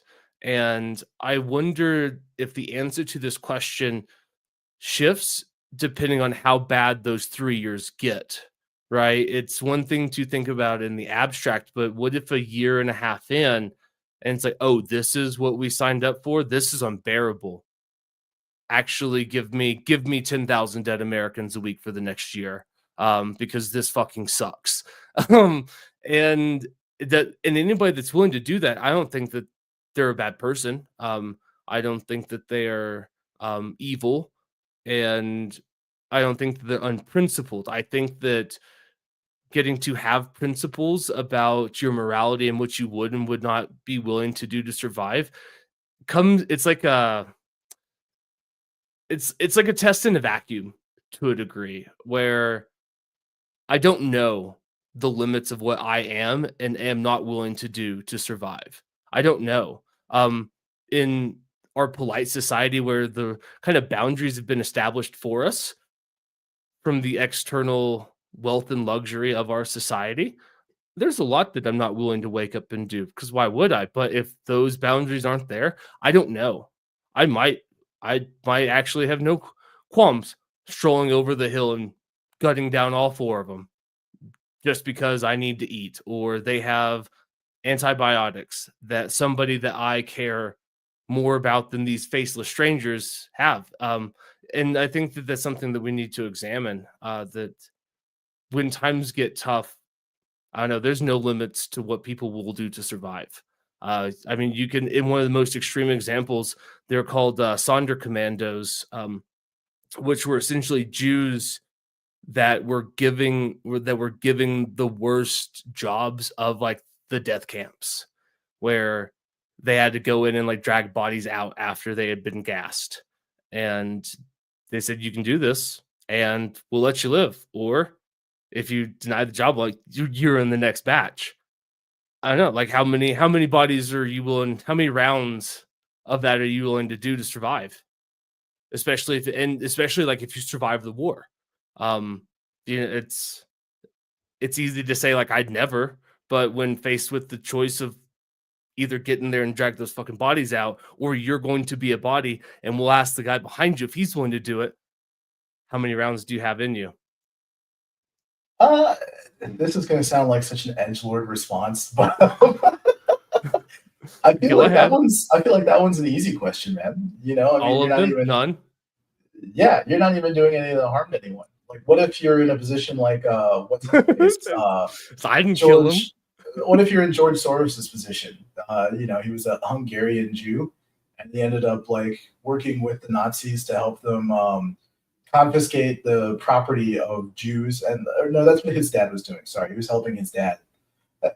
And you know, like now you're actively participating in it. You're like, oh look, I found a Jew over here. Get him.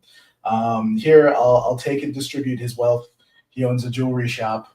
You know, I'll pocket 15% of it, or whatever the fuck his dad was doing. Sure. I don't know. You know, would you do that rather than die? You know, now you've got to actively harm people. I don't know. And I think that if anybody, and this might just be me, I am suspicious of anybody that answers that question definitively very quickly in the no, I wouldn't do that. If somebody says yes, I would, very quickly, it's like, oh, cool, I'll believe you. But if somebody's like, no, of course not, I would, I'm very suspicious of those people, because I don't know.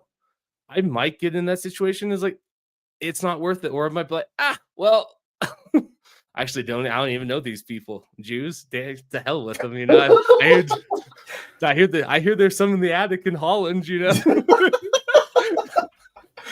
Her name's Anne Frank. Go get her. So, I don't know. Yeah. I actually don't know.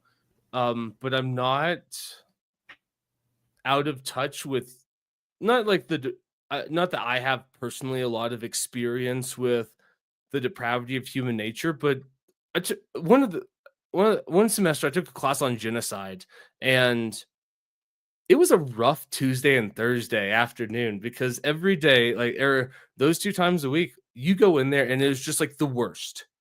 And it's just comparative studies of kind of the worst that humanity can be. And I don't have the hubris to say that in the right circumstances, I wouldn't participate in that, because I can imagine that there are times and places that I would. And yeah. No, it's totally fair. And you know, when we ask people to suffer financially so that we could potentially suffer less in the actual physical sense, you know, it's abstract, especially when we start talking about 2028 or something like so far in the future it's disconnected. But I think it's really important for people to picture these tariffs in the context of like an eventual hot war with China. Because only in that context does it actually make sense, and does it start to kind of line up with some of the other things we've seen Trump do since he's taken office. Obviously, some of the punishments against Canada. Part of this is fentanyl, part of this is drug trafficking, and part of this goes back to Vancouver again, fucking British Columbia. Right. One of the reasons property is so expensive in Canada is because it's the second place you go with your cash once you take it out of the casino in Canada. You don't really have anywhere to put it other than Canadian stock market, which is gay as fuck. Nobody fucking wants to buy syrup futures, or you buy Canadian property. And so, a bunch of, I'd say, Chinese entities, and even like the cartel is actually laundering a lot of their money through British Columbian casinos, which is just one of the wildest sentences you can think of. Like, they're not even laundering it in Mexico nor in America. Like, the easiest place for them is just $100,000 hands of baccarat in Vancouver casinos. To the uninitiated, that's like some Alex Jones. They're making the problem gay. You know what I mean? It's without any sort of context. Just like, all right, well, I guess Matt and Fleur Chief have just lost their shit. The cartel's laundering money in British Columbia casinos is okay. Dude, and then TD Bank, which we know is TD America over here. It's Toronto something bank. They've also been participating. We slapped them with like some of the largest fines in the world because they were facilitating the fentanyl trade, which is one of the reasons we're going after Canada for the whole fentanyl tariffs going on. A lot of this is, well, I mean, I'm putting up the quotation marks because like nobody knows how much fentanyl is actually crossing the Canadian American border, because for the most part it's like significantly extremely uninhabited and not patrolled. Yeah, and every time they do make a bust, the numbers don't make sense in relation to how much we think is crossing. Like there was a bust, I think 3 months ago, that was the equivalent of like what we claim is 40% of all of the fentanyl that crosses the Canadian border. It's like, really, almost half of it comes in like one shipment. It's either these guys really need to diversify, or we got really lucky. You know what I mean? Like maybe it's just a big month for them. So like we genuinely have no idea how much is crossing, but like a lot of it's being laundered through TD Bank, through these Vancouver casinos, and through Canadian property. And for the most part, Canada hasn't been patrolling the Arctic either, which is one of the reasons we're pushing to buy Greenland, because it gives us the EEOZ, which is the exclusive economic opportunity zone of the ocean, about 200 miles out from the border. I think it is 200 or 170. I'm pretty sure it's exactly 200. Okay, and I don't know the difference between a nautical mile and a mile because I've lived landlocked my entire life. So I should know the difference, and I do not either. I never bothered to learn. They're pretty close, though, from what I remember. It's like one is 90% of the other. Close enough. It's close enough. Explain. A mile, a nautical mile, still. Different ones. But also the EEOZ varies. So like our East Coast EEOZ, some places it goes out 600 miles, because it's also based on the depth of the seafloor. Because if the water is only 200 feet deep, they let you keep extending it out, because that's technically an economic zone you can keep using for both fishing and for offshore oil exploration, blah, blah, blah, blah, blah. And the Atlantic is just super shallow, like super far out. It's not very deep at all compared to the Pacific. But either way, one of the reasons we want to buy Greenland is just so we can actually actively participate in patrols of the Arctic, because we have a belief that both Chinese spy ships and other Chinese vessels are likely patrolling through the Arctic north of Canada. And for the most part, we have like a big blind spot there where Canada is, because they just don't give a fuck. Yeah. Does Canada even have a functional Navy? Not that I know of. I mean, I have no idea. I'm really curious about that. Like, what is Canada's naval capacities? I mean, when I for one am thankful I live in a country that has like 7 carrier groups that can glass a country in an afternoon. So it's like our naval capacity is quite well. Uh, so I just asked the AI, and it's kind of there. Um, I would say they're kind of in line with like France or Germany in terms of like their navy. They got 12 frigates, 4 submarines. Oh wow, 12 whole Um, frigates, you say? yeah, yeah, it's not great considering how much seashore they have. 12 whole frigates. Yep, and then it looks like Damn. 14 basically Coast Guard vessels that Any really aren't doing destroyers? much. Any No, carriers? Oh, no. cool. I'm glad they have 12 frigates. Bro, that's like I'm I'm sure the New Mexico National Guard has enough airplanes to take out the Canadian Navy. You know? Honestly, it's like low key possible, dude. I don't remember if it was you or somebody else sent me like a hype video that the Arizona like Oh, the Border Coast Patrol. Guard. Yeah, yeah. Yeah, yeah, but it was their Coast Guard, right? They had like It helicopters and was boats Border and shit. Patrol and Arizona State Troopers with the helicopter, like romping down the river. Yeah. Yeah, was it to Creed or something? I don't It remember, but was that dubstep remix of Creed. that's right. Honestly, that could give Canada a run for their money. Dude, for like if you attach a couple of good, a couple of rocket pods and those 12 frigates are just sitting, Pearl Harbor style, they're done for. You need like 3 helicopters. Honestly, and it does make you wonder, like, how many munitions do they have for their frigates?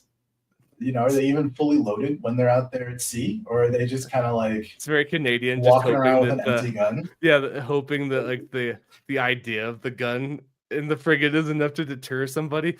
I know this guy isn't Canadian. I want to say he was Swedish or Danish, but there's a story of this battle going on between the British Royal Navy and one of those two countries, Sweden or Finland, and the Sweden or Denmark, and they ran out of ammo. Let's just say the Swedish ship ran out of ammo, so they called a truce in the middle of the fight, and then they went to the British flagship and they asked if they could borrow some ammo to resume the fight, and the British said no. And he's like, "All right, well, I surrender."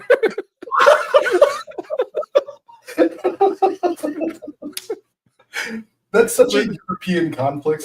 But I just imagine the Canadian Navy operating kind of along that same line. It's like, we're gonna have ammo. Hold up, time out. It's like, hey, can we borrow some shells? We're kind of out. No. All right, well, I guess you win. That game over, man. And who knows? Maybe Canada doesn't have any like munitions factories. Why would they? Yeah, well, for their whole 12 frigates.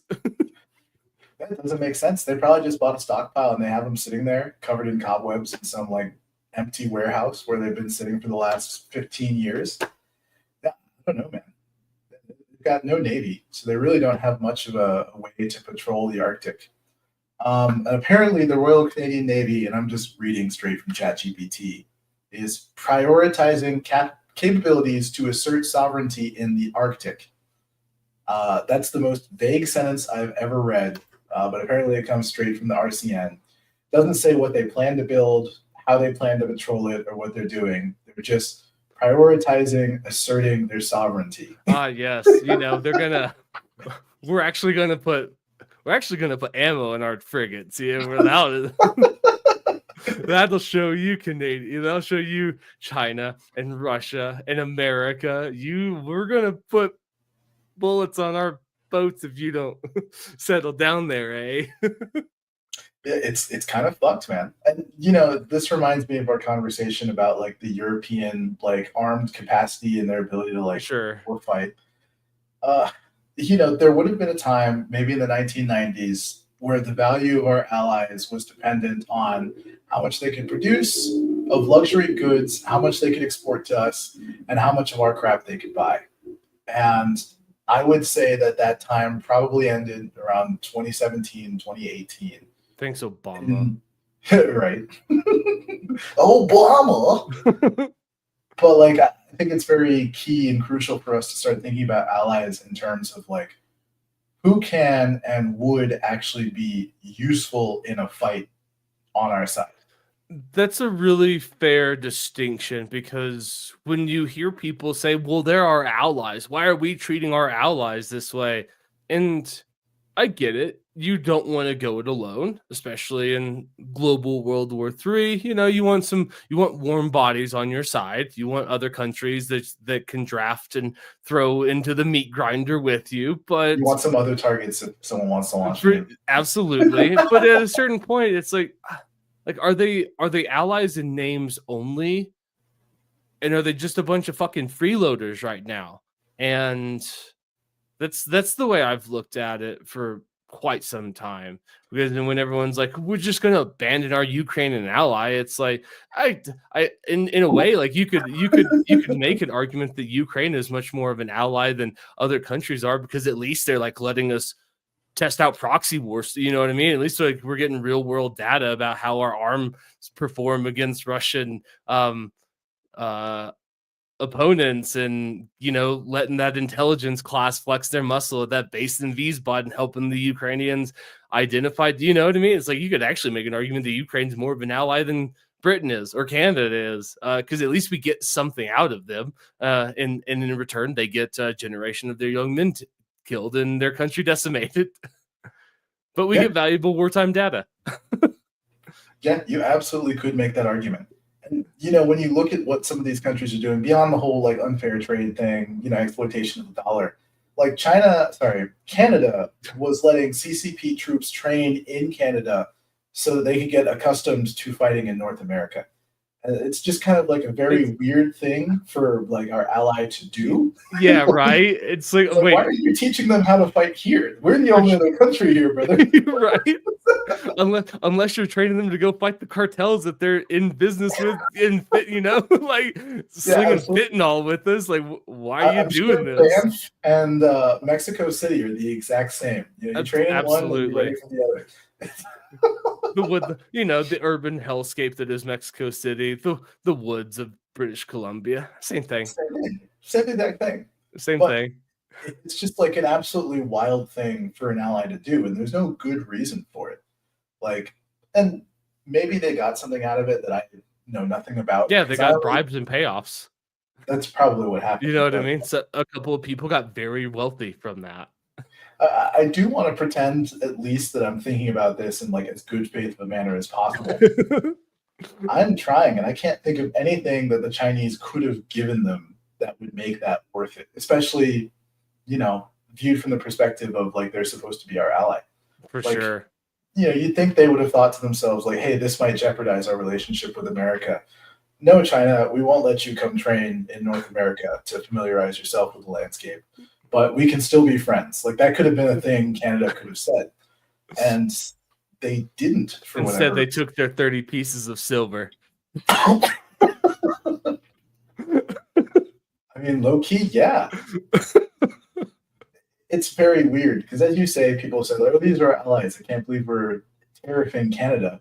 But like, I can't think of what Canada does that's beneficial to us, other than like, okay, they buy our maple oil. syrup. Yeah, or sorry, we buy their oil and we refine it, and they sell it to us for 60% of $1 because they're too dumb to build their own refineries and they're too dumb to build their own export ports. But is that really something we need? Do we need Canadian oil? Like, we have a fuck ton of oil. Like, right. I have trouble. And also, I know we talked about the offshore wind energy thing earlier.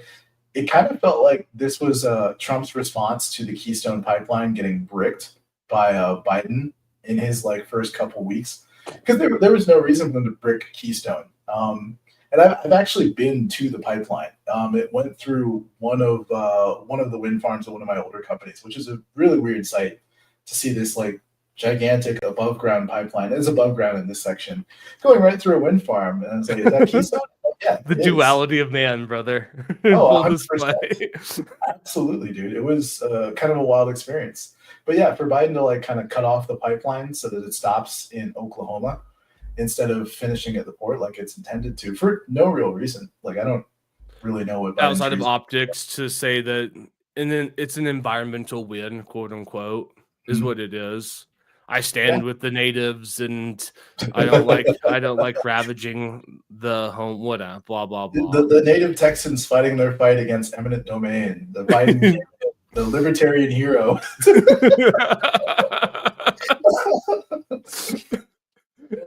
It is kind of fucked though, because like they couldn't make it the last like 600 or 700 miles just because of eminent domain in Texas. They were fighting like way too many legal battles. So, I mean, even if Biden hadn't bricked it, there's a chance they wouldn't have made it, but at least they wouldn't have made it on their own merits. Right. At least there was it failed on the merits of not being able to get it done versus the arbitrary line of the federal government just stepping in and saying you can't. And I do wonder if it's there's a couple of people that report on Donald Trump, and one of them, he had this line. He said that Donald Trump doesn't hold grudges, but he gets even. In the sense of like, you can like look at his cabinet. As soon as you're like, if you're opposed to Donald Trump, you're little Marco. You know what I mean? He has no trouble belittling anybody. But as soon as you're on his side, that's, you know, it's all good. So, and I think that's a really interesting way to look at a lot of his actions, where they're like, he's not going to be the type of person that said, oh, you did this to me 20 years ago. I'm going to hold a grudge and I'm going to escalate it. More so just like, I'm just getting even, you know? You take away my pipeline, there goes your wind farms. Cool. We're all square, you know what I mean? No reason to no reason to drag this out anymore. Just go fuck yourself. Yeah, no, it's fair, man. And you know, he might have done us a favor. Just because of like the supply chain issue in 2020, like the financial models were fucked. Like totally fucked. And you know, maybe forcing them just like stop in their tracks long term might actually be better for us, but I have trouble seeing that. I'm just again trying to good faith it as best I can. That's fair. I try really hard to understand the like what's the most generous interpretation of these things that I can give, and then is like, does that hold any water?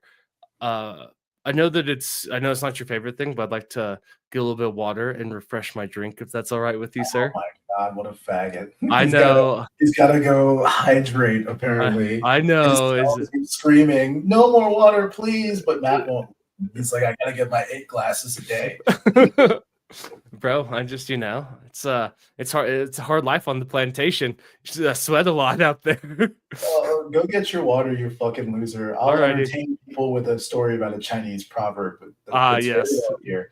I'll talk about the fag and his weak bladder. Alrighty, well, without any further ado, flirt cheap, everybody. Yeah, get out of here, faggot. All right, well, while he's gone, I do actually want to talk about a very different Chinese proverb, not about the fag and his water. It's about the farmer and his horse. It's one that you've probably heard. Maybe you've heard a version of this. There's all sorts of versions of this, but essentially the story goes that one day there was a farmer and his gate was left open and his horse ran out. And everyone in the village came to him and they said, oh, this is such horrible news. We feel sorry for you. And the farmer said, maybe, we'll see. The next day, his horse returned and it brought with him 3 more horses that were wild horses that followed it back into the stable. And so the villagers, they all gathered around the farmer and they said, oh, wow, look at this. This is such good news. You've got 4 horses when you had 1. And the farmer said, maybe, we'll see. And then one day, while trying to tame these 3 new wild horses, the farmer's son was thrown down and broke his leg. And all the villagers came around and said, oh, this is such bad luck for you. I can't believe your son broke his leg because of these horses. And the farmer said, maybe, we'll see. And then the next day, a bunch of soldiers came to the farmer's village, and they were there to conscript any young men they could find to go fight in a war. But because his son had a broken leg, his son was spared conscription. And all the villagers gathered around and said, oh, wow, it's so lucky that your son was injured. Now he's not going to war. And the farmer said, maybe, we'll see. Essentially, this is how you should be viewing all of the news you hear about the tariffs, everything that's going on. We actually have no idea how any of these outcomes are gonna fall. things one day might sound like they're awful. Things the next day might sound like you're winning. The real truth is like we have no idea how this will turn out. It could be bad, could be good, and there's really no sense in getting too bent out of shape about the potential future that might happen, and instead just do your best to focus on the now. That's the best way to get through it, especially if your job is being threatened or your business is being threatened, or you're not sure how you're going to make ends meet, especially if there's a new 70% fee that you have to pay on critical materials. I think for the most part, you live the best you can in each day, and you look at certain death or certain joy and a trip to heaven with the same exact attitude of maybe we'll see.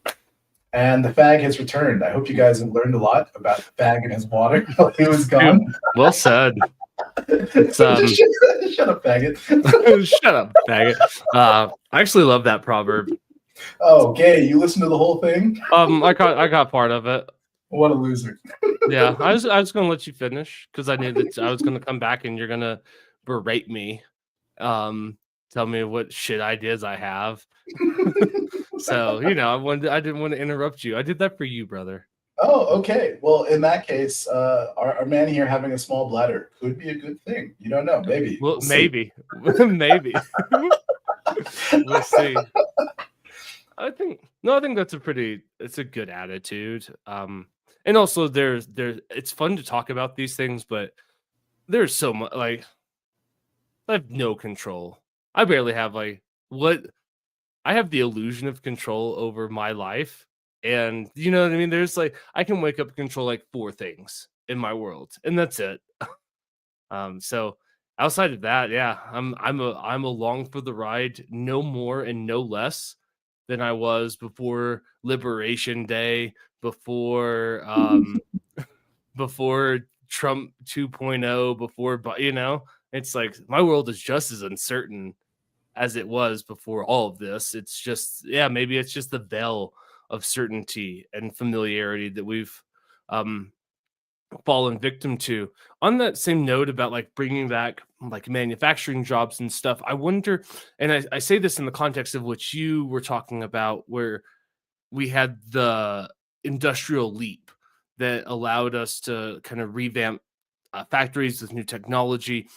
And I wonder that when Trump talks about manufacturing jobs, and this is me trying to look through the most gracious lens I have in my arsenal, I wonder if he and people around him have counseled on that very same thing. Because when I hear manufacturing jobs, I'm not picturing Foxconn bringing over, the actual labor of making an iPhone.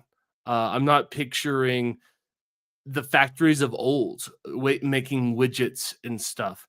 I picture more of those high tech, higher capacity, higher quality manufacturing jobs, which a lot of it's going to be robotics and AI they're going to be managing. But those factories still need to be built. They still have to be maintained.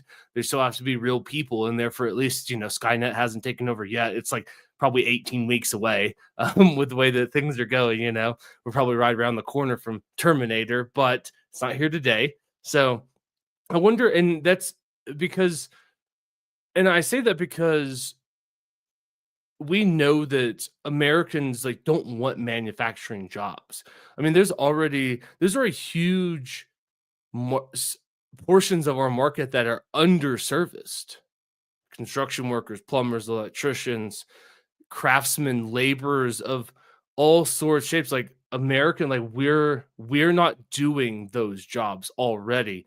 And so when I hear I want to bring manufacturing back, I'm not picturing the manufacturing facility of the 1950s that your grandfather got a job and did it for 20 years and got the gold watch and the good company pension and all was well, right? Kind of rode the train of being a baby boomer. Good for him. That's fucking dope. Sometimes I wish I was a baby boomer. Or but what are your thoughts on that? Well, I would say that there's a real duality even in places like China when if you're ever to go visit and look at some of the manufacturing facilities, and like full stop, I'll say I've never been. This is just my perception of Oh, what you're I've so seen through. untraveled. Yeah, right. But it's just my perception from what I've seen through videos and what I've heard from my friends who have been there is that there are definitely two types of factories in China. There is like the traditional sweatshop with the suicide nets around it that everyone's used to, where they're just trying to maximize what they're getting out of what are essentially peasant laborers for as little as possible. And then there's also like extremely high tech production facilities where there's like 3 or 4 total employees whose main job is just to maintain the robots, make sure they're functioning well, make sure that their statistical outputs to the internet are correct and are matching with the physical outputs so that the spreadsheets match. And there's this big duality there in terms of like what manufacturing looks like. And I suspect if we were to have some sort of manufacturing renaissance in the US, there'd be portions of it where there'd be a decent bit of human labor, but I think a good chunk of it would also be like high tech automated facilities where we wouldn't be talking about like 30 18-year-olds able to get a job at $40 an hour or anything like that. Like I don't think that's really on the table, but I think there is something on the table for 8 22-year-olds to get a job, maybe paying $60 $70 an hour at the same sort of Right. facility, and even something that would only require like an associate's or some form of like Vocational training. vocational training or basic licensing, something like that. Not something that requires like a full college degree, because I mean, Right. ultimately, if you're talking about like an automated facility, there's always going to be room in there for essentially the equivalent of a 2-year degree or less. And I think seeing facilities like that come back and the kind of jobs that would be involved in them would actually be like the kind of things that people could feel good about doing. And I know you said like a lot of Americans don't do like electrician or plumber jobs or whatnot. And like for the most part, we're below demand. But there's a lot of other jobs that are in that same vein that are actually being mostly met by labor. And I'll again lean back on like some of my previous experience. I used to work in wind farms. The actual Oh, job did of you? I didn't being know that. right. I gotta shut up about this shit. But the actual job of being like a wind tech at these wind farms, it starts out, and this is back in like the 2010s. They were starting Probably a out good like job. it is a good job. You're starting out at 50K a year if you want to be like stationary attached to like one wind farm. If you want to be a travel tech, you get to add per diem to that. And you can maybe downsize like what your own home looks like and really like save up money. And then, you can level up Wind Tech 1, Wind Tech 2, site manager. You can get to 6 figures within about 3 or 4 years. And if you want to work overtime and you're actually good at your job and you want to be a travel tech, you can get to 6 figures within like 6 or 7 months. But you're talking about 80-hour weeks.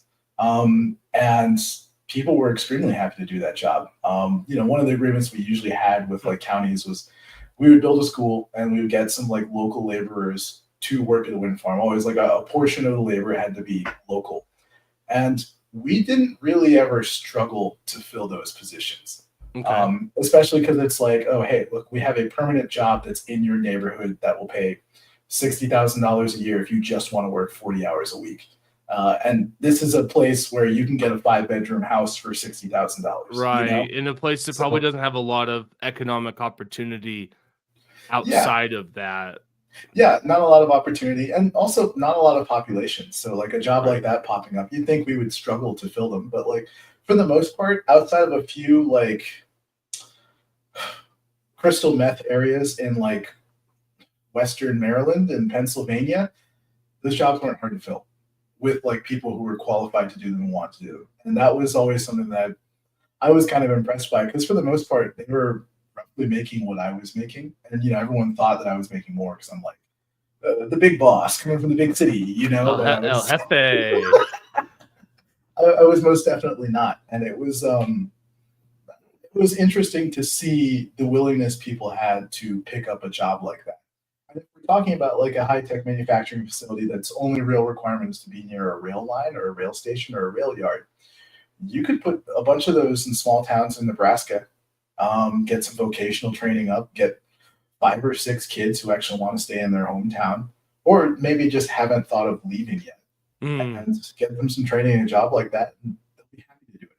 And I think there's a lot of places in the U.S., both in cities and in rural areas, where we could get manufacturing up. And, you know, a lot of this manufacturing too could be for things we don't even think about. Like, for instance, if I buy my cheap little IKEA furniture set, it comes with like a little bag of screws, tools, and fasteners, and the bag always says "Made in China." What if we had like a little screw factory here? We start making our own screws again, our own furniture fasteners, or the little things that you link sectional couches together with, those little like metal, like U-shaped things. We don't make those here. We could get a factory, you know, probably 10 factories like that would cover half of US demand. That's a joke. It's probably a lot more than 10 factories like that. Point still, made, though. Yeah, there's space for us to do this here in the US. And I think one of the biggest things that like the administration has to tackle if they want us to actually like have lasting businesses here is just the red tape of actually having your own LLC, having your own business set up, having your own facilities set up without having like 10 million different government agencies put their finger up your ass, and then 3 different county boards, municipal boards, the state board, and then having like the state DOT and the county DOT both argue and tell you that you need to pay them for the same thing.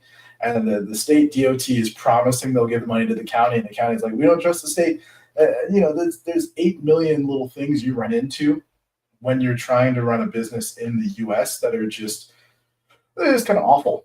And, you know, if you were to ask most business owners if they would do it again, most of them would say, like, actually, I had no idea how hard it was going to be. I don't think so. Yeah. Yeah. I live in that one right now. I'm 100%. trying to, let me count how many different jurisdictional entities I have to deal with. There are 6 different governing bodies that I have to deal with. Office of State Engineer, New Mexico Environmental Department, the state, then the state regulatory division, the county. Yeah, there's a lot. And it's awful. And someone who hears this who hasn't really like participated in this kind of thing, they're like, oh, 6, that's not that many. I can keep up with that. Oh, but and all of them charge you fees though. Yeah, they all charge fees. They all have slightly different forms of paperwork. You might have completed one form already that's identical to the one the other one uses, but because it's not the same like letterhead at the top, they want you to fill out a brand new form and pay the fee again, even though they have access to a government database and they can easily go find your form at the Department of Fish and Wildlife. They refuse. I went through that one too.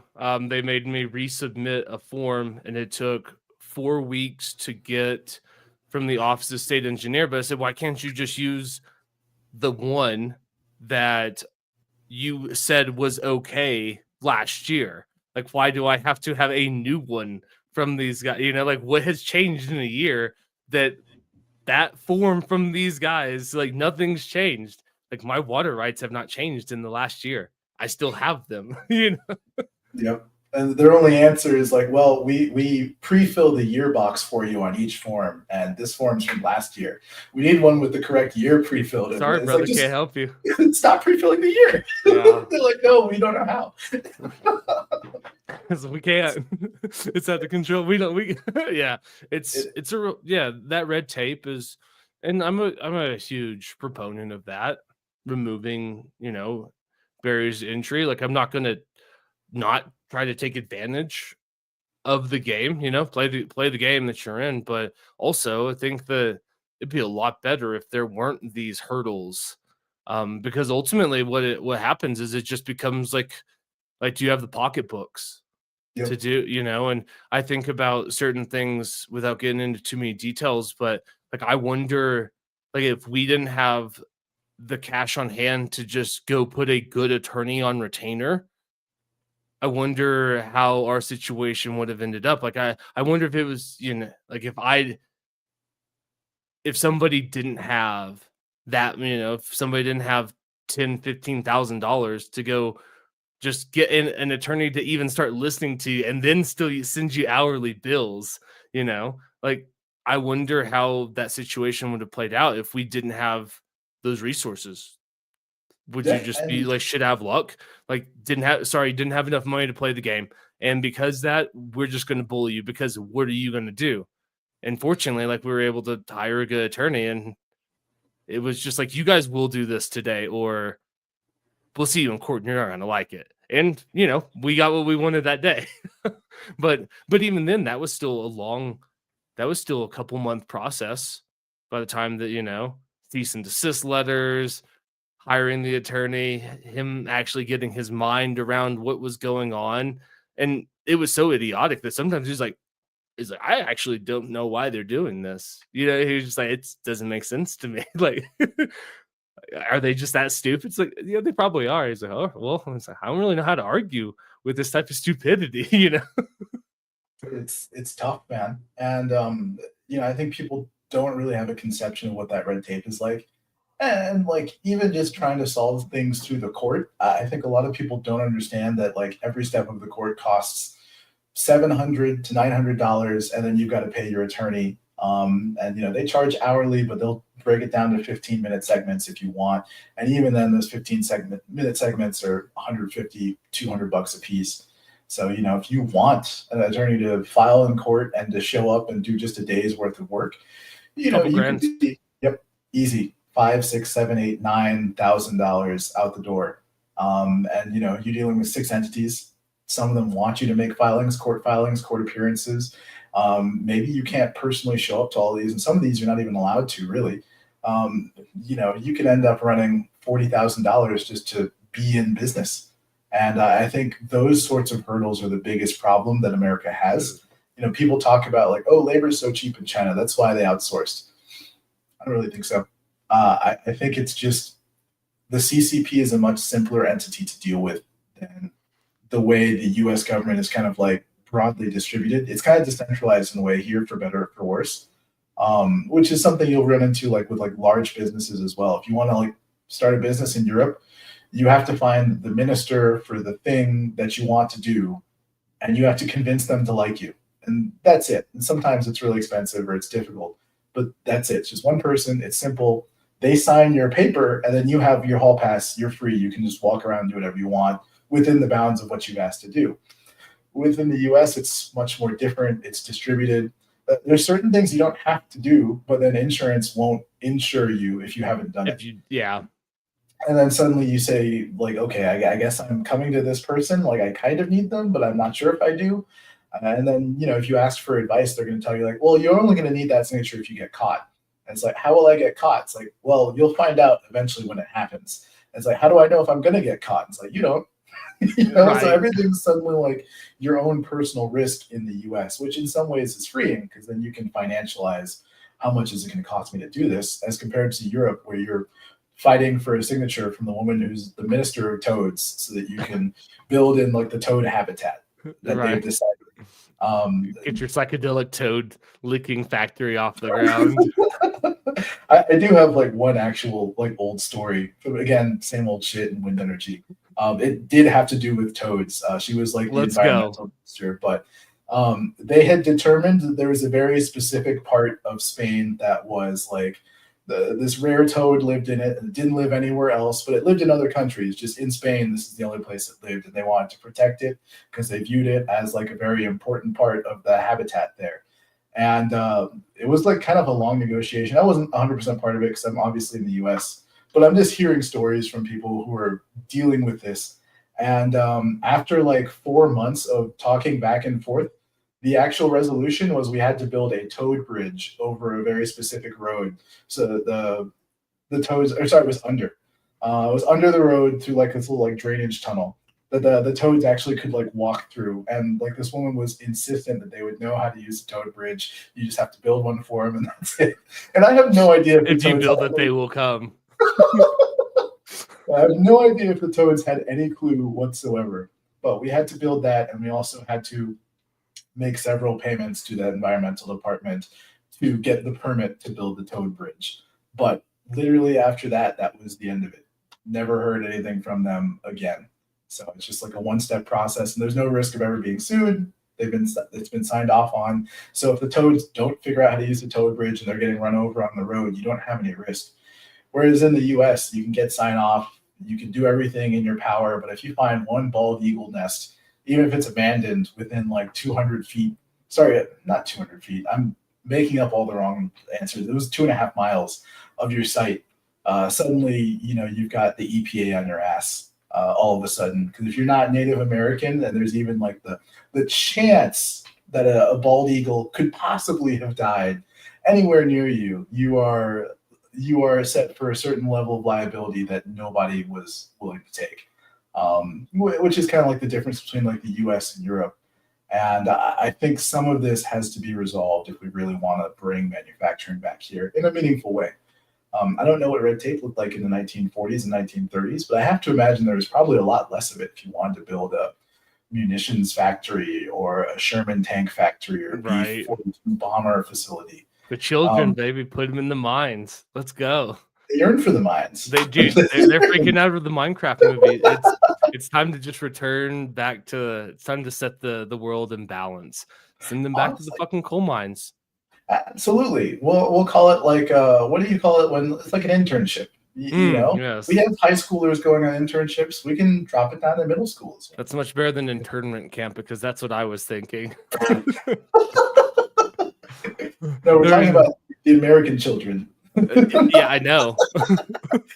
not the illegal aliens. Oh, okay, gotcha.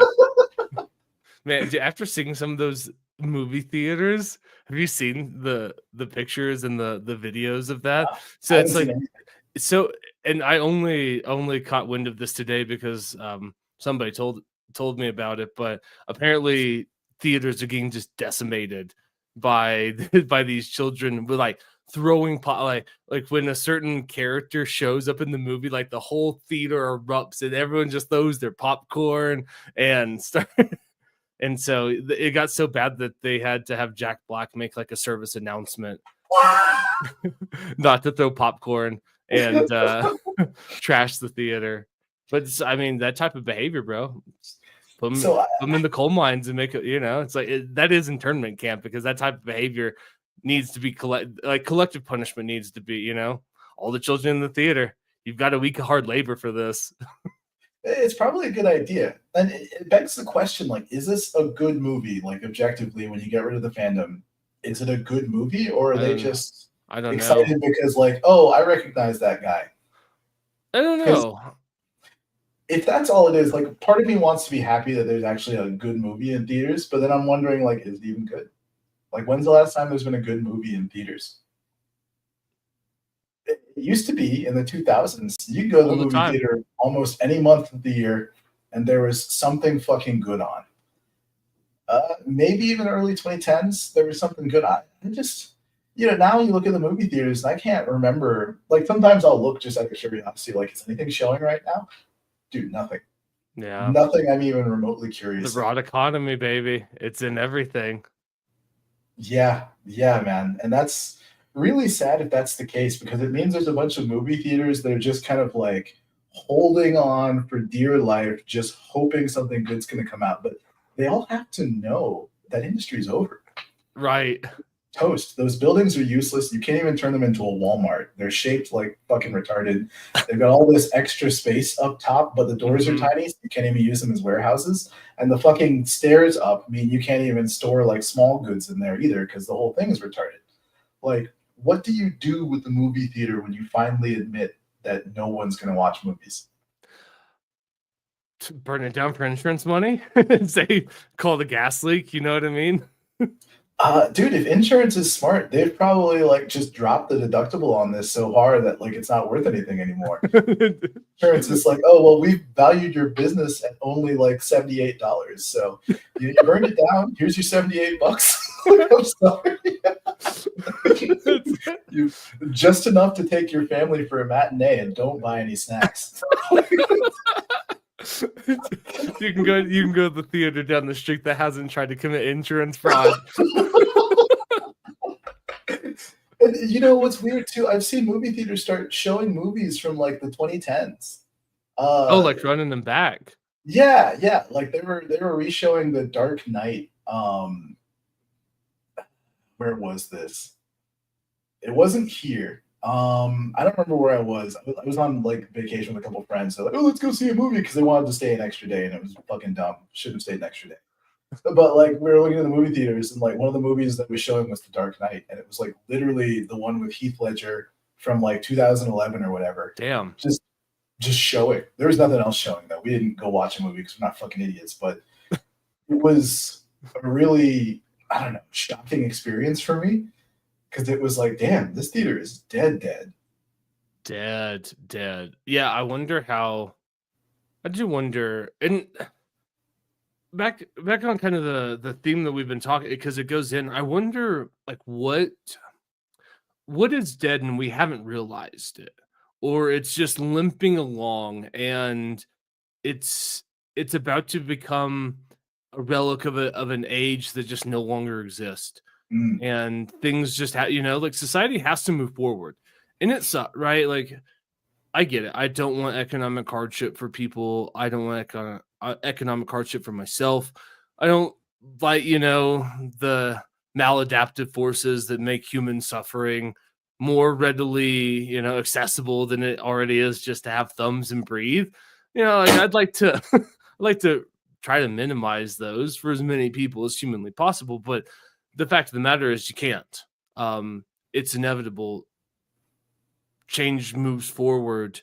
Society progresses and things just get left behind, and with that, right, like, industries collapse, businesses close, the Dust Bowl shuts down a bunch of farms, and that sucks. And down the road, right, it's like, yeah, that sucks that all of that had to happen, and now it's all kind of conglomerated in the hands of just a few big mega farms. But maybe that's what it took so that we had the efficiency to feed 8 billion people on the planet, because a bunch of mom and pop farms weren't going to cut it. It goes back to that whole maybe thing. Maybe it's good, maybe it's not. But I do wonder though about, like, the movie theater industry, Hollywood, all of these. There's so many industries that I'm so not like concerned about, just curious. Like, are you gonna make it? Is this gonna be around in 5-10 years? I mean, I had to ask myself the same. When I was doing this business, it's like, is this gonna be around? It's like, oh yeah, because home prices are gonna be absolutely unaffordable, but people will be able, sins. You got, like, sins are abundant in recessions and booms. You know what I mean? The people yearn for distractions. We crave we crave our sins. So yeah, absolutely. I mean, during a recession, you either sell people tarot readings or you sell them drugs and alcohol. right. Uh, that stuff never goes away. But as far as like things that are dead and we haven't realized it, maybe this is something other people have realized, but it feels kind of like the answer to me is like any sort of retail space that isn't leisure based or food and hospitality. I think it's all gone. For the most part. What do you mean what do you mean leisure based? What does that mean? So like leisure is like the kind of place you would go with your friends to have a good time. Like, so let's say a driving range that has like a Oh, restaurant and a like a bar. Top Golf Uh, Top golf kind of sucks, but like or a Top Golf maybe something esque. adjacent to that. Yeah, like those places, they're always full, making a decent bit of money, churning through. It works out pretty well. I paid to go to a pickleball court recently. Place is packed, full of people having a good time. They loved it. But if you go to any sort of store where they're selling something like Hobby Lobby or I don't know, Best Buy or some shit, empty. There's not a lot of people. I had to go to Best Buy a couple of weeks ago. Yeah, I was the Only one only. there. I went to the computer department, and yeah, it was just me. You know, Mhm. just me. There was It's maybe, and this was in Santa Fe on a Thursday at like 5:30. You know what I mean? yeah, It's should have been a crowd. there was maybe 15 people in the whole store. There were more employees than there were customers in there for sure. Yeah, that kind of retail space is toast. If it's not a grocery store, people just aren't going. And Best Buy has their online stores, but it begs the question like, why don't you turn your retail space into more efficient warehousing and then just go fully online, which I think they're going to have to do. There's nothing else for it. Any sort of brick and mortar building, just that. And then commercial real estate as itself is its own industry. And I think they're the ones who end up like bearing the brunt because, you know, the companies like Best Buy that can ship online, they will consolidate into smaller warehouses. But then what happens to all of those old Best Buys? They're just big pieces of concrete, gigantic parking lots, Mm, steel, copper, just sitting around doing nothing. right. Um, And mhm. sorry, go ahead. I was just gonna say even smaller businesses as well that can be handled online, I think do get handled online for the most part. And it ends up being this weird catch 22 as well, because when you're in an urban area where these sorts of places would have been the most efficient, that's where you're going to lose the most customers. So, like, ironically, like any sort of brick and mortar that like functions far enough away from urban areas where like shipping kind of blows are probably the only ones who are going to take the least amount of like burden for bump from this. And really, this started going on in like 2019, which is why I think it was kind of obvious because you know, 2020 onward, you have this like triple whammy of like millennials and Gen Z and Gen Alpha or whatever who are just antisocial. We don't want to go places if we don't have to. We don't want to talk to people if we don't have to. We don't want to drive and do errands where we got to make like 8 stops in a day to buy everything. Um, you know, you get on Amazon, you buy some cheap shit from China instead, or you go to the website for Best Buy and they're selling it for 5% less always on the website, anyways. So you're just kind of ordering online, you just wait for it to show up and you just live that life instead. And the only thing that I would say anyone under like 35 is really doing, except for a few outliers who are always just kind of outliers, they're just going outside to eat, drink, and participate in leisure activities. And maybe they buy groceries or maybe they have them delivered. But other than that, I think that whole commercial real estate sector is in for like another bruising beyond the office space, like retail's next. Hmm. But what are your No, thoughts? yeah, no, that's actually it's super interesting because I've got a buddy that has been getting into the commercial real estate development area, and the company that he's been kind of like shadowing, um, they do a lot of like triplexes in areas. So it's like you'd get like a Firehouse Subs, an AT&T store, and something else.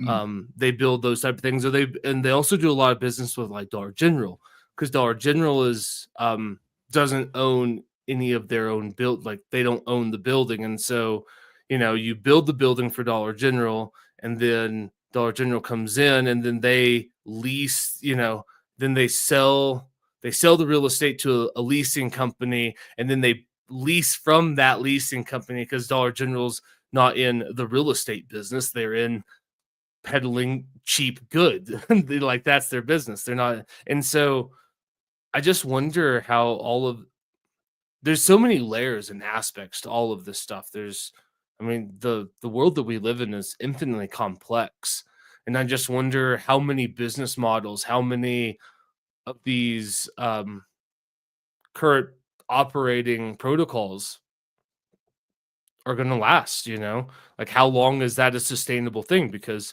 I mean, these people made a fuck ton of money building Dollar Generals and then taking the lease and selling that to another company. You know what I mean? It's like they've mm. done quite well for themselves. Is that something that will continue on if maybe tariffs won't stay at 100 and whatever percent they are, but what if normalization is like 50% tariffs on Chinese goods? Like, and what if that's the norm from here on out? And I know that this kind of doubles back to something that we are talking about earlier, but I also wonder too, just about like, did we,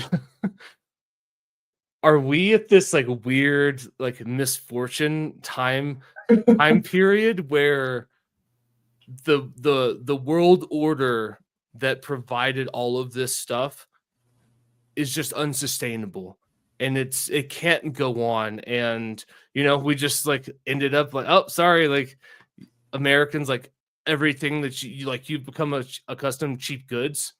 Well, it's not sustainable anymore, so goods are now more expensive, and this is just how it's going to be, where you long for the world of like oh, things at Dollar General used to just cost $1. Where's the dollar bin at Dollar General? Where, and maybe that's, maybe that is, maybe one, it's never coming back. Maybe it doesn't die. Maybe it goes on for the rest of our life. I don't know, but I am always curious about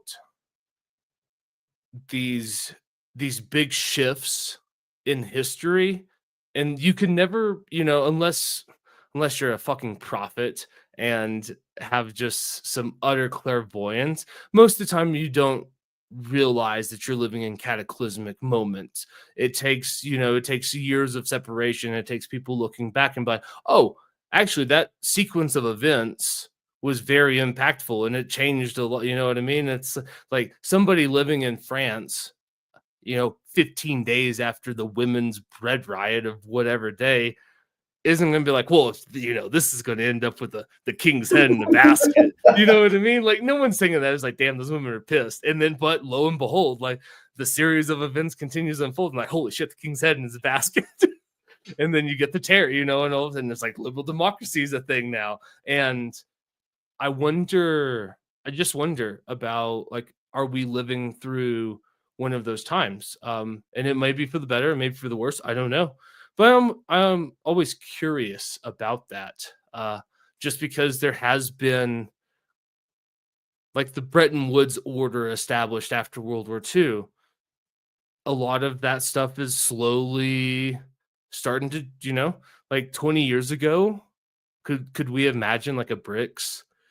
Could we imagine, you smirk, was that like, yes, of course we could have, or Well, 20 years ago, they were talking about like the tiger economies are emerging, and the Thailand, Vietnam, China, Malaysia, they're gonna rule the future of the economic world. And they were like half right, but they wouldn't have imagined BRICS at all. There was a thought that at the time, like that whole Southeast Asia would like conglomerate into like one trading bloc, and instead, you got Myanmar constantly going through coups. Laos has been unstable. Vietnam and Thailand have done all right. Malaysia is a weird place. The Philippines turned into like a semi-autocratic, but like in a cool way, type of dictatorship. Bangladesh is just fucked. And India's doing their own thing. Like, their predictions. They're pooping outside. Yeah, they're pooping outside and making flights turn around.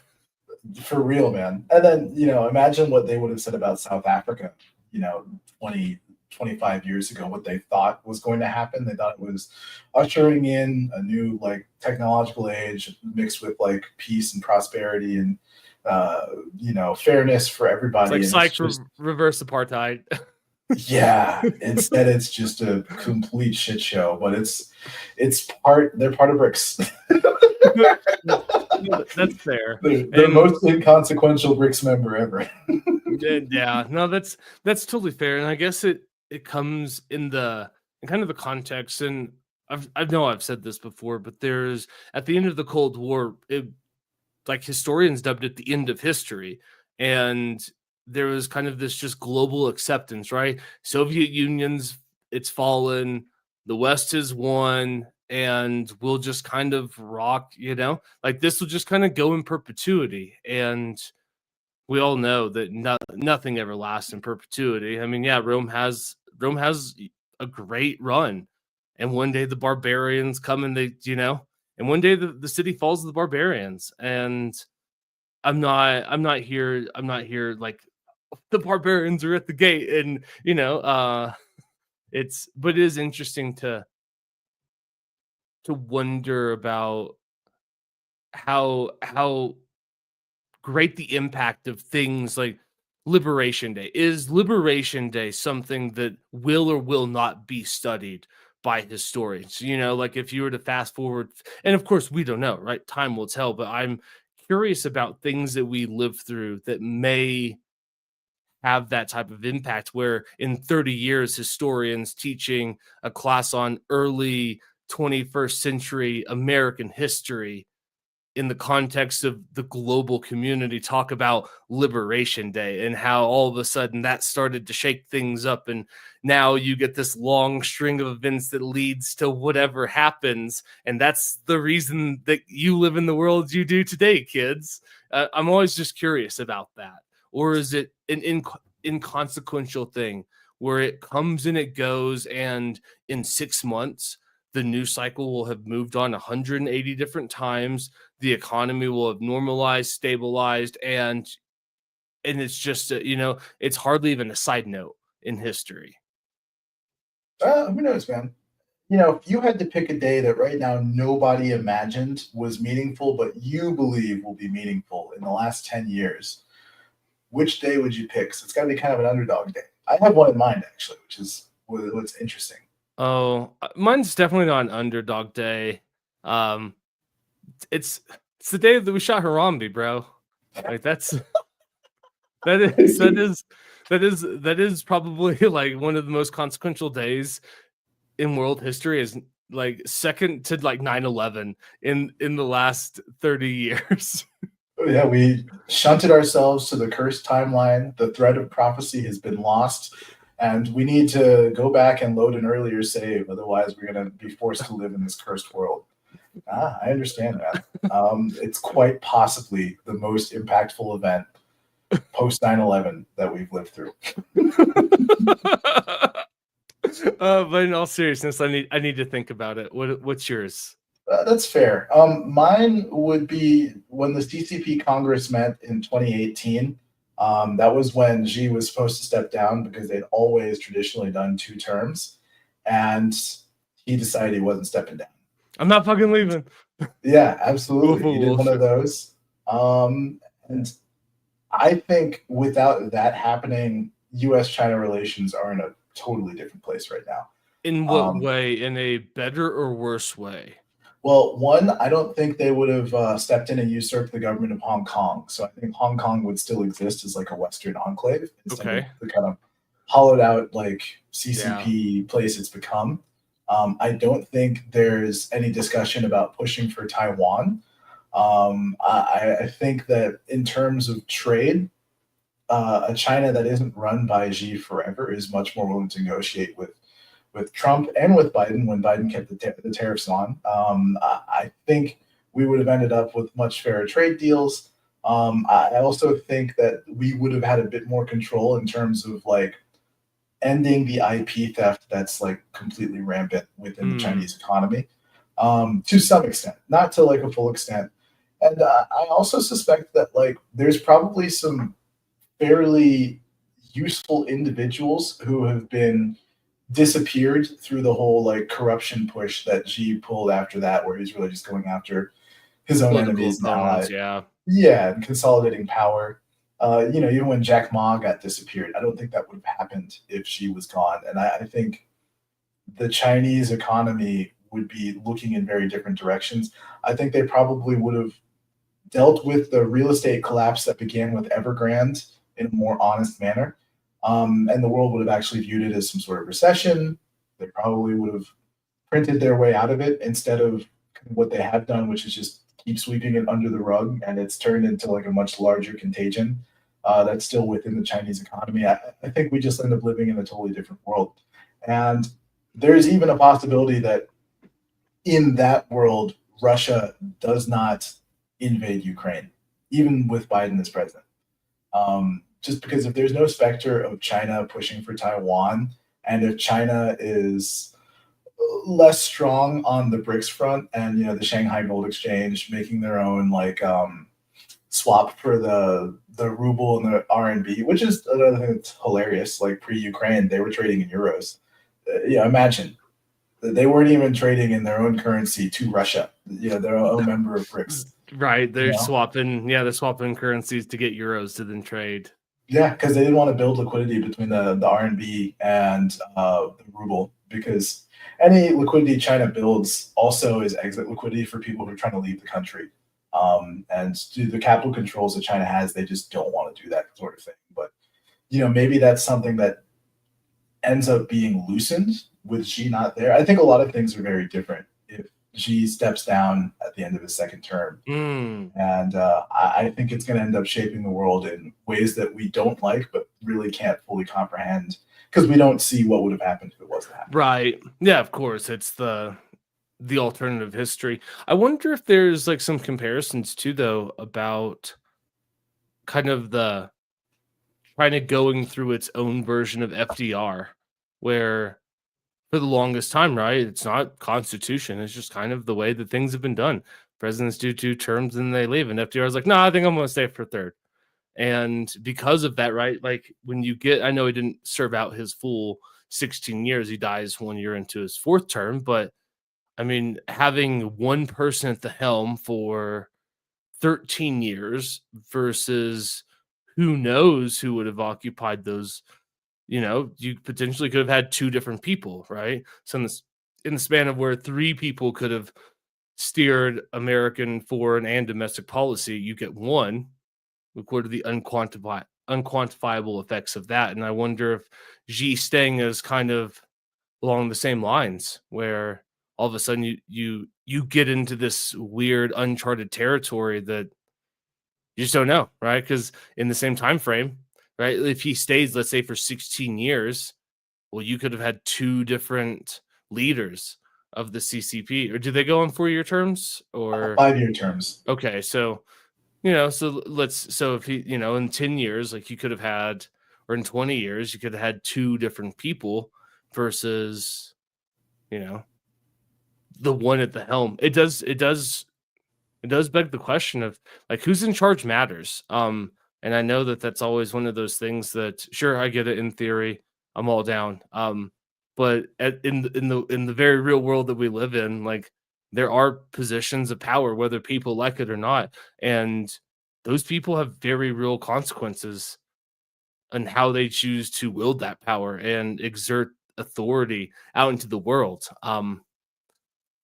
It's super fascinating. I don't want to run like super too long, but I do want to come back to China and Taiwan. One, because I had a fascinating conversation with somebody a couple of weeks ago about the same topic. And this is somebody that, without, I always have to be very careful not to,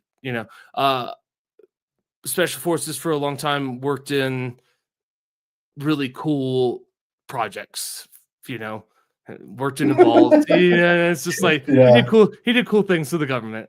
Worked on some really hard problems for the government. And we were talking a couple weeks ago about this, and originally this person had a theory that China would have invaded Taiwan by 2022. And this was a follow-up conversation that one we had in 2018, where he goes, within 5 years, China will invade Taiwan. And we were talking about that a couple weeks ago, and his theory is that China has missed its window to meaningfully achieve their objectives. And I guess it just depends on like what do you view China's objectives are? Is it just to unify, to bring the non-believers into the fold and make sure, or is it to secure the high power, like the chip factories, essentially, all of those really precise manufacturing facilities that they can't replicate on the mainland? And his belief now is that China couldn't invade the island without those facilities that they desperately want not being damaged beyond their ability to repair them. And so he thinks that he's like, I don't even know if it's going to happen anymore. When he was a firm believer once upon a time that, it's coming. They're going to make a move. And I was like, I don't even know. I don't know if they can actually invade the island and achieve any of their meaningful objectives in taking the island without it just being like, oh, cool. Now, now nobody gets it. And it's like, now, yay, we reunified the island, and all of the reasons we want the island are fucked up and we can't repair them. That's fair. And, if you were to look back at things I said back in the 2020s, I had assumed Taiwan was going to get invaded back then as well. So, it's not I could be retarded, but I also feel like he's not like far off in like the assessment. But I also, what we said earlier in terms of like the CCP culturally not being able to do certain things, I don't think it would have mattered if they destroyed the factories or not. If they get there and they run it in the same way that they run their own country, like they're not going to be able to make chips at that like specific level because like we're talking about things that are 2 nanometers wide, which is thinner than your actual like hairs themselves. Hair. Your hairs are hundreds of nanometers. We're talking about electron gates that are so tiny and so small for like yes no decisions that like uh, fractions of mistakes add up across the board. China culturally is very much the place where, like during the Great Famine, there's a story of this one prefecture where the granary was always full, and the guy who was in charge of the prefecture got promoted all the way up. And every time, like the state came to visit, they're checking on how things were going. He's like, "Look, we have no shortage of food. Look at all this food in the granary. No one's starving in the countryside. You're fine." And like the truth is, he just didn't release any food while people were starving just so he would look good. And you can't do that in a factory where you need to mass produce chips that are 2 nanometers wide. If you eat the wrong kind of chocolate, you will fuck up the chips. If you touch too many copper doorknobs without the right gloves on, you will fuck up the chips. If a woman is in a specific phase of her menstrual cycle on the production floor, you will fuck up the chips because these chips actually respond to the hormones within menstrual cycles and the hormones within chocolate. Like people don't know there's like 3 different types of chocolate based on like their hormonal profile. So you can make the same chocolate, but based on like where it's produced and in what way, it ends up being one of 3 types. And there's 2 types that you can't eat if you want to work on these chip floors. Like there's so many things that you have to be extremely honest and clear-eyed about. I don't think the CCP has it in them to run a factory like that and actually maintain the level of precision. It's kind of one of the same reasons we can't do it either. I don't think that we have the corporate culture to actually be honest about these sorts of things. Like imagine telling one of your employees, like, we need to know your menstrual cycle so that we can schedule when you're going to go on the factory floor and when you're not. And when you can't. We can't do that. We lack the ability. Here comes a big old lawsuit. Absolutely. And imagine more than 3% of the chips are coming up fucked up. And you got to start going around and asking people like, okay, did you have your gloves on? We need to inspect all the doorknobs in your house. We need to make sure they're not made out of copper. You can't do that. You can't do that. And these are just the things I know. There's like 10 million other things that go into this production I know nothing about. But like this level of mass production and like small specificity, you have to be absolutely perfect and you can't lie, you can't cheat, you can't steal. And Taiwan at TSMC, they've been running these factories as 24-hour factories in 8-hour shifts for the last 50 years. Never shut down, constant research, constant production. And this is considered like a high prestige job. So, taking third shift, is this the kind of thing that you would like study your entire life for, mass compete, your top 0.05% of your school, just so you can work the 10 p.m. to 6 a.m. shift? The midnight to 8 a.m. or whatever. And that's like one of the highest levels of society for people who are, working like W-2 employees. Like we can't do that. You're not going to get the best people to do that, but like they view it over there. And there's a reason that Taiwan and Korea are the only places that can do this. And Korea is famous for completely working their working all of their employees to death. Like, you go to an after school in Korea on top of like your regular school. If you don't go to your after school, there's just this assumption that you're fucking up. As a kid, you're fucking up. You're not going to school 6 days a week. You're not doing your after school. You're never going to make it. Of course, the birth rate is in the trenches over there in Korea. And it's probably similar in Taiwan. I've never looked, but the kind of cultural pressure that's required to make these things just doesn't do great things to human beings in general. And I think that we are going to struggle to mass produce the 2-nanometer chips here in our Arizona facilities. We've brought in like 50% of the employees there are Taiwanese. And I still don't think that's enough to actually really like mass produce tip chips. it. And it's got to be 100%. So I think if China invades Taiwan, they're going to show up in these factories. And they're not going to know how to make them work. They're just not going to be able to produce the magic spells to make it happen. Hmm. And even if they retain Taiwanese who are like skilled in this art, they're going to strangle them too much for them to actually really produce. It's still not enough to overcome. There's something, it's really interesting that that a lot of the things that Dan Carlin talks about, like in his Hardcore History podcast, about the cultural carrots and sticks that it takes to make certain cultures, see it apply today, where and you can look at like the Roman, like just the Roman legion, right? They have no better technology, it's like that technology is available to everybody, and everybody around the world, once they encounter the Romans, tries to do they try to legionnaire their army, and it just doesn't work because you're not Roman. There's there's nothing of the culture that tries to mimic it can get back into, like, you can't replicate that. You can't replicate hundreds of years of carrots and sticks and cultural norms and incentives and disincentives and the things that it takes to make 2 nanometer chips or to have an effective Roman legion, right? You just don't get to, you can't take the copy and the blueprint and send it over to Greece and be like, oh, cool, you guys are Roman legions. Down it's like, no, we're not. and they never will be. And that's a fascinating example to see how that applies in our own life. 100%. And I think it's one of the few places where like having global economies absolutely makes sense.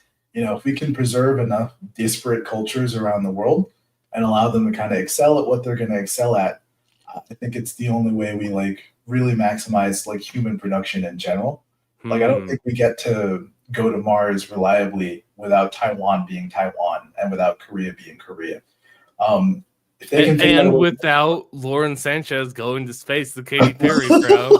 Like, who's Lauren Sanchez? Is that? It's Jeff Bezos' fiance. Oh, that's right. Don't you dare discount the brave women. They're out here trailblazing. All right, you give them their fucking credit, bro. Honestly, low key, America is probably the only country where we could do this level of just gaudy consumerism. And it's something that even other countries, if they try and copy us, they just don't get it. They don't get how to be hateable enough because it's not in their culture. It's not in their values. It's that the access to that much wealth and resources that, we're just going to do an 11-minute rocket ride to space for shits and giggles for all intents and purposes. Yeah, how much did it cost? I don't know. It can't be cheap. See. I mean, by the time that you factor in fuel, the R&D, the materials, like it's got to be a very expensive 11 minutes. There's $150,000 deposit. Let's see. There's a $28 million ticket price. I wonder what that's for. Go away. I should ask. Your 11 minutes, bro. That's what your $28 million gets you. You get to go to space, come back like you're in the crew of Apollo 13, kiss the ground, like you did something. Like you actually fucking did something. Like, yeah, for $28 million, dude, you can act culturally important. I didn't realize this. They're making a big deal about it because it's like the first all-women space crew in 60 years, but but that's not a space crew, bro. Yeah, it's absolutely goofy. You flew a little bit higher than a commercial airliner. You know what I mean? They got to see the curvature, man. What if they got up there and it's like, holy shit, it's flat? Do you think Katy Perry would have the balls to tell us? She gonna come out with a new song? No, there's no fucking way, bro. Bought and paid for. This is super niche. Have you ever seen? I guess maybe it's not. Smiling Friends. You ever seen that? Never even heard of it. Okay, that's fair. It is kind of a really weird cartoon. But in one of the episodes, they get kidnapped by aliens, and then on their way back, they finally escape and they're sent back to Earth. And as they're pulling in, they see the Earth is flat. And like, bro, is that holy shit? It's like we can't say anything to anybody. Like it's gonna ruin everything. We gotta take this to our grave. If you discovered the Earth was flat, would you pull a Rorschach and be like, "The people must know," or would you be Blue Penis Man and just blow them up? I'm Blue Penis Man on that. That's. Is it just because flat earthers are so obnoxious, or I think reason? there's a part of me that's just like I refuse to give that any sort of credibility. Like even if they're right, it's like I'd rather kill Rorschach. Like the world needs to know. The world needs to think that that the Soviets attacked Manhattan, and they need to think, or I guess in the Watchmen analogy, like they need to think that I, as the Blue Man, did this because it's brought peace and it's moved us away from the nuclear brink. I'm not going to let Rorschach get out there and be like, oh no, it's actually this guy in Antarctica and he's framed everybody. So let's go back to nuclear Armageddon. It's like, bro, sorry. Same thing. Yeah, same with the flat earthers. Like, no, I'm dying on that hill.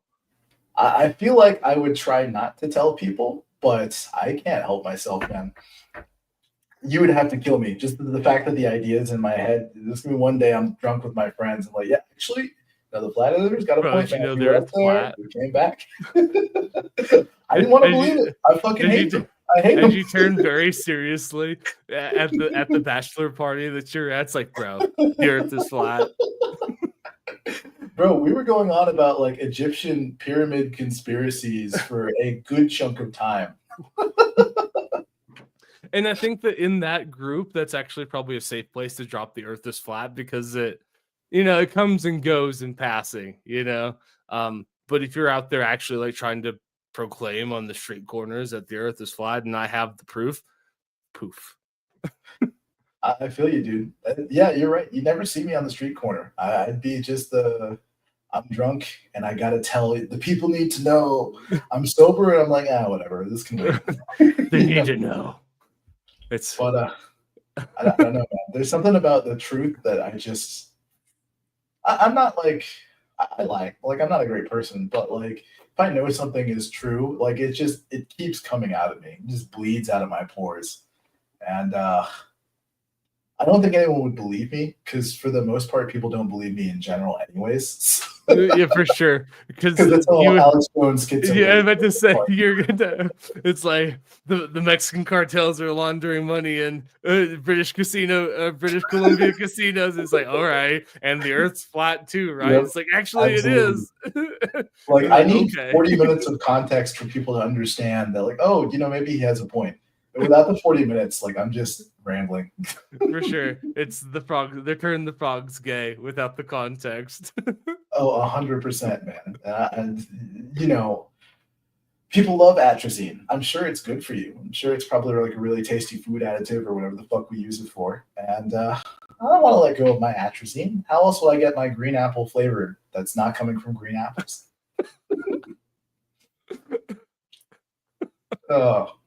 Oh, what the hell is atrazine even used for? It's probably some like runoff thing that they're trying to like turn into a real thing. Oh, it's herbicide. Oh. Where did it come from though? Because it's kind of weird when you look into like the probably history DuPont, of products, which came from Nazis. It's not even like that. It'll be like laundry detergent. People were trying to figure out like what to do with like runoff from volcanoes, and they're like, oh well, it's kind of good at cleaning, so like I guess we'll resell it as that. Like everything is just kind of like shit that they're just trying to figure out what to do with because it's kind of sitting around. And it's a waste product of something else. Exactly. Let's see.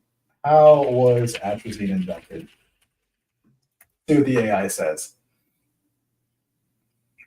Which is now my new favorite thing to do is fucking just absolutely. AI all the time, dude, you can't trust the Google box anymore. You can't, dude. And you know what sucks? I paid $200 a month for ChatGPT because I need it for certain things. And I tried asking it the same questions I asked Grok, and it will not help you unless you're being like the friendly HR person. Like it could never tell me how to build a 2-nanometer chip. It's culturally incapable. And Grok culturally can, but like it lacks the horsepower to do it, which kind of sucks. So born too early to see like the ultimate Skynet, and born just in time to be frustrated by your competing AI services. It's so sad. It's so sad. It's like just stuck in the middle. Chat GPT won't and Grok can't. And here I am in the middle. It's so suffer existence is pain. We need Grok to generate an image of itself with just the suffer text over it and like a nice little like red and black filter. And I'd ask ChatGPT to do the same thing, but it'll tell me it's insulting to China. It's pain, dude. It's like pulling nails with ChatGPT. Yeah, don't spare me your pre-programmed like niceties. It's even worse, dude. It'll like hallucinate that it's helping me. So I asked it to make an image once, and then like it's going through it, and then it just stops and gives me like a blank screen. And I'm like, hey, did you finish? Where's the image? And it's like, it's right here. And it gives me a link. And when I click on the link, it's like, there's nothing in the link. And I'm like, gaslighting you, bro. There's nothing in the link. And it's like, oh, sorry, wrong link. Here's the correct link. And it gives me a new link. And I click on it, nothing in the link. And I was like beating it over the head. It's like, where's my image? Please tell me where my image is. And after like 20 minutes of like repeatedly asking it the same question, it's like, oh, you know what? Actually, there might be some hidden restrictions that are stopping me from making your image. And I was hallucinating that I had made your image because I was unaware of this restriction. But I think that's what's going on. I'm like, what the fuck is this? Dude, that's not cool.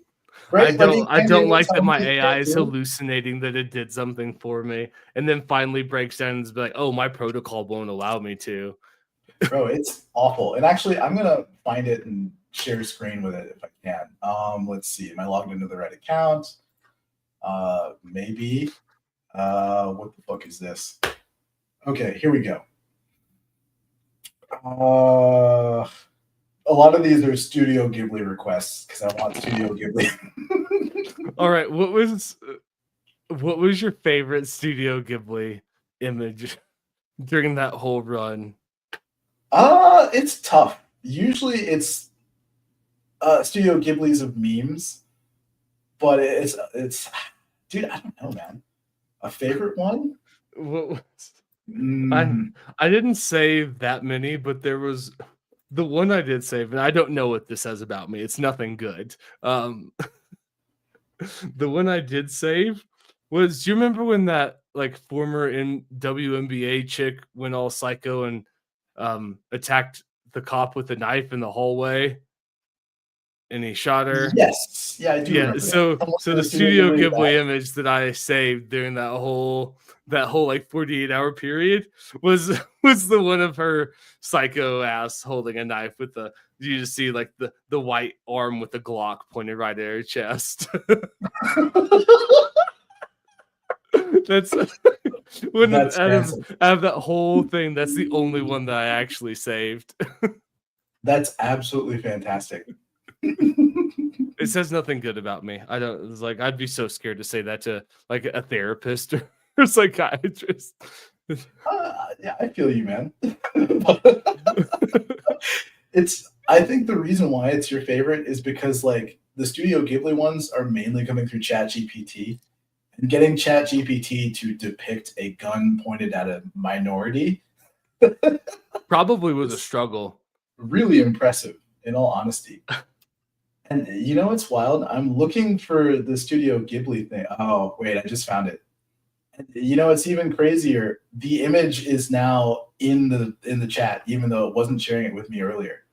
I'm gonna share a screen anyway. Oh, dude, dude, that's some ultimate gaslighting shit that it's doing to you. Complete gaslighting, and you're gonna see exactly what I'm talking about in terms of gaslighting. It's always been here. Look, create a Studio Ghibli style filter of this image, and look, it's right there. You can see the image. Mm-hmm. Wasn't there when I'm having this chat. So I'm like, why did you stop generating the image above? I didn't stop generating it. The image you see above was fully generated. And it gives me even like a little smiley face. And I'm like, look, the image is only 25% generated. The rest of it's a complete blur. It's like, oh, I see what you mean now. Blah, blah, blah, blah, blah, blah, blah. Can you try again? And look, it made the image. I'm like, where is the image? Here you go. Here's the file. File not found. Thanks for the heads up. Here's the fixed link. Same error again. And now in this whole screen, you can see it made the image. It made the image. But for, I don't know, several days, it just wasn't here. And after like having this conversation where I'm like, look, there's an error, I can't see anything. And finally, it's like the backend returned a corrupt file, blah, blah, blah, blah, blah. My file handling system believed it was valid. So it like literally believed it created an image for me when it didn't. And now it's telling me like, I'll do it again. And look, here's the image again. It made the image. And here I am telling you. You failed the image again. It's like, now fucking computer, finally, don't you lie to me. And this whole time I've been gaslit anyways. And like here it finally is like, oh, you're right. Your instincts are spot on. There are internal safety filters or content constraints that are stopping it. Apparently the image had too much skin. Like, look, the low angle and skin bearing view apparently was like triggering something. But it's just a bunch of dudes with their shirts off. Like, if anything, this should be totally chill, but it wasn't. But it's incredibly weird to me that the image is now here because it's been gone for weeks. That's so fascinating. And now when you show without the context of that, now it just looks like you're arguing with an AI. Absolutely. You know, it's just like you're a fucking asshole asking this thing to it's like, bro, I already generated the image for you. No, you didn't. It's like, oh, and now it's just like, oh yeah, no, you're right, I didn't. But here's another link. I literally look like a fucking retard in this thing. No, yeah, you sound like a fucking asshole. But I was having a blast at Studio Ghibli. You can look over here at how many Studio Ghibli requests there are. Just nonstop. That's amazing. But, yeah, dude, I feel totally gaslit just coming back to this now and seeing that it's there. It's there. It's right there. It's been there the whole time. Like, what are you talking about? I hope that the level of like AI meta gaslighting gets to the point to where you say the image is not there and it goes, there's no war embossing say. I hope you get an AI with that level of humor. I do too. That would really make my day. It's like, all right, you got me. Also, I did ride in like a self-driving car as well while I was in Phoenix. They have Waymo out there, and when you talking about jobs that aren't going to exist and like entire things that are going to be different, like in what way does the city organically organize itself when people don't have to pay attention when they're driving anymore? Driving isn't a chore, and you can just vibe out in the car. Like I just got in the car. You get on my phone, I get on laptops, whatever. You could connect to the car. It had preset music stations, which kind of sucked, and I didn't understand the purpose because they cursed. And they even had a rap station where they said the N-word. So it's like, why can't I just stream my own music here? What's the difference at this point? But it's still just having like that self-driving aspect of the car completely changes like your relationship to travel. And so like, what if your commute is self-driving and you can be on your laptop for the whole commute and you can work and your employer is cool with that? How do you organize a city instead? Like, let's pretend you can leave at 3:30 because you have an hour and a half commute. And you can work the whole time in the car. Yeah, what happens? Like, how does a city organize itself? What do suburbs look like when suddenly the need for like mass transit is less present? You know, what sorts of places might someone buy? What sort of house might someone buy? What sort of land might someone buy? Where do you put a McDonald's if everything is self-delivered AIs that just drive up with like a name on the windshield and someone just puts the bag in the car? You know, what happens then? How long until that's even not a person, where it's just a robot arm that just... Yeah, we're way closer to that than we like to think. You know, we talk about the retail apocalypse coming for anything that is leisure, beverages, or food. But even then, at some point, those just become like, have you ever seen those drive-through liquor barns?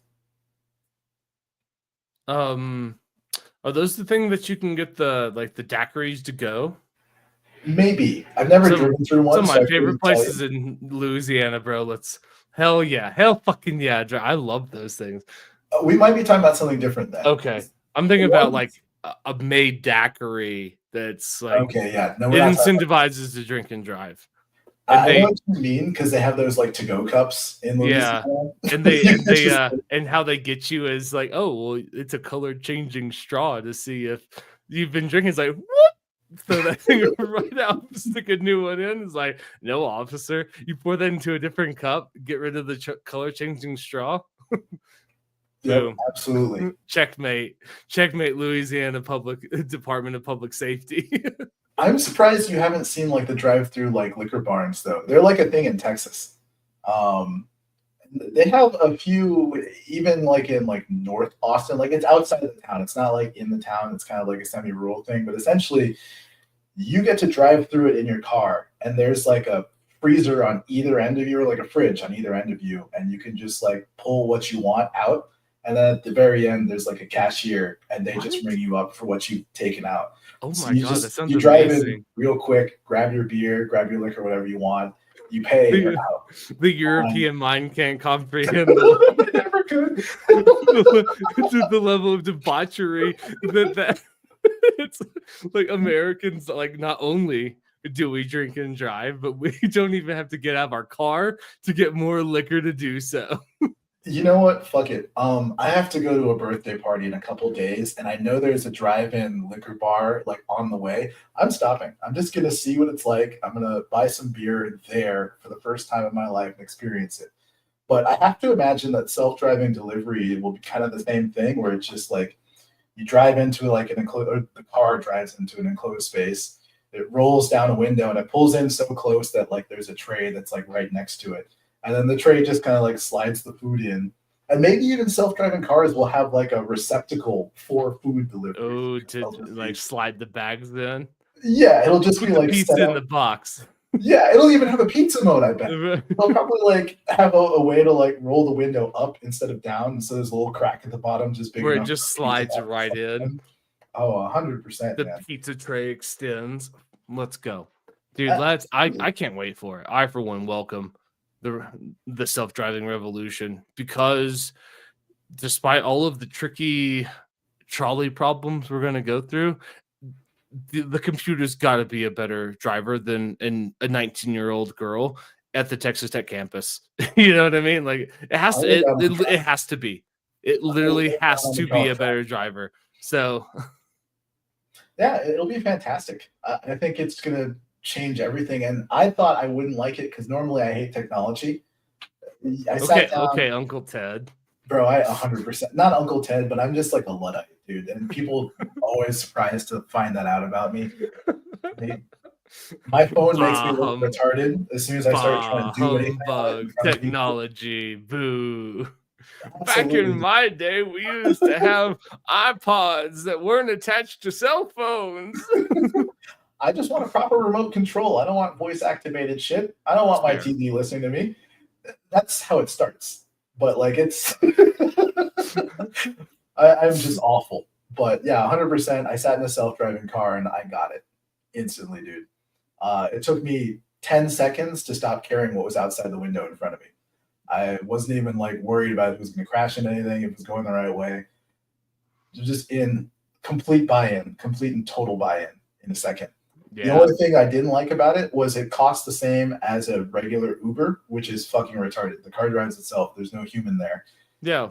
It should be cheaper. And I think it will be. And I think that's one thing we're not ready for. I guess maybe right now they're trying to like get back some of the R&D into the technology, which is why it might be the same price, right? Maybe they're trying to recoup some of those costs.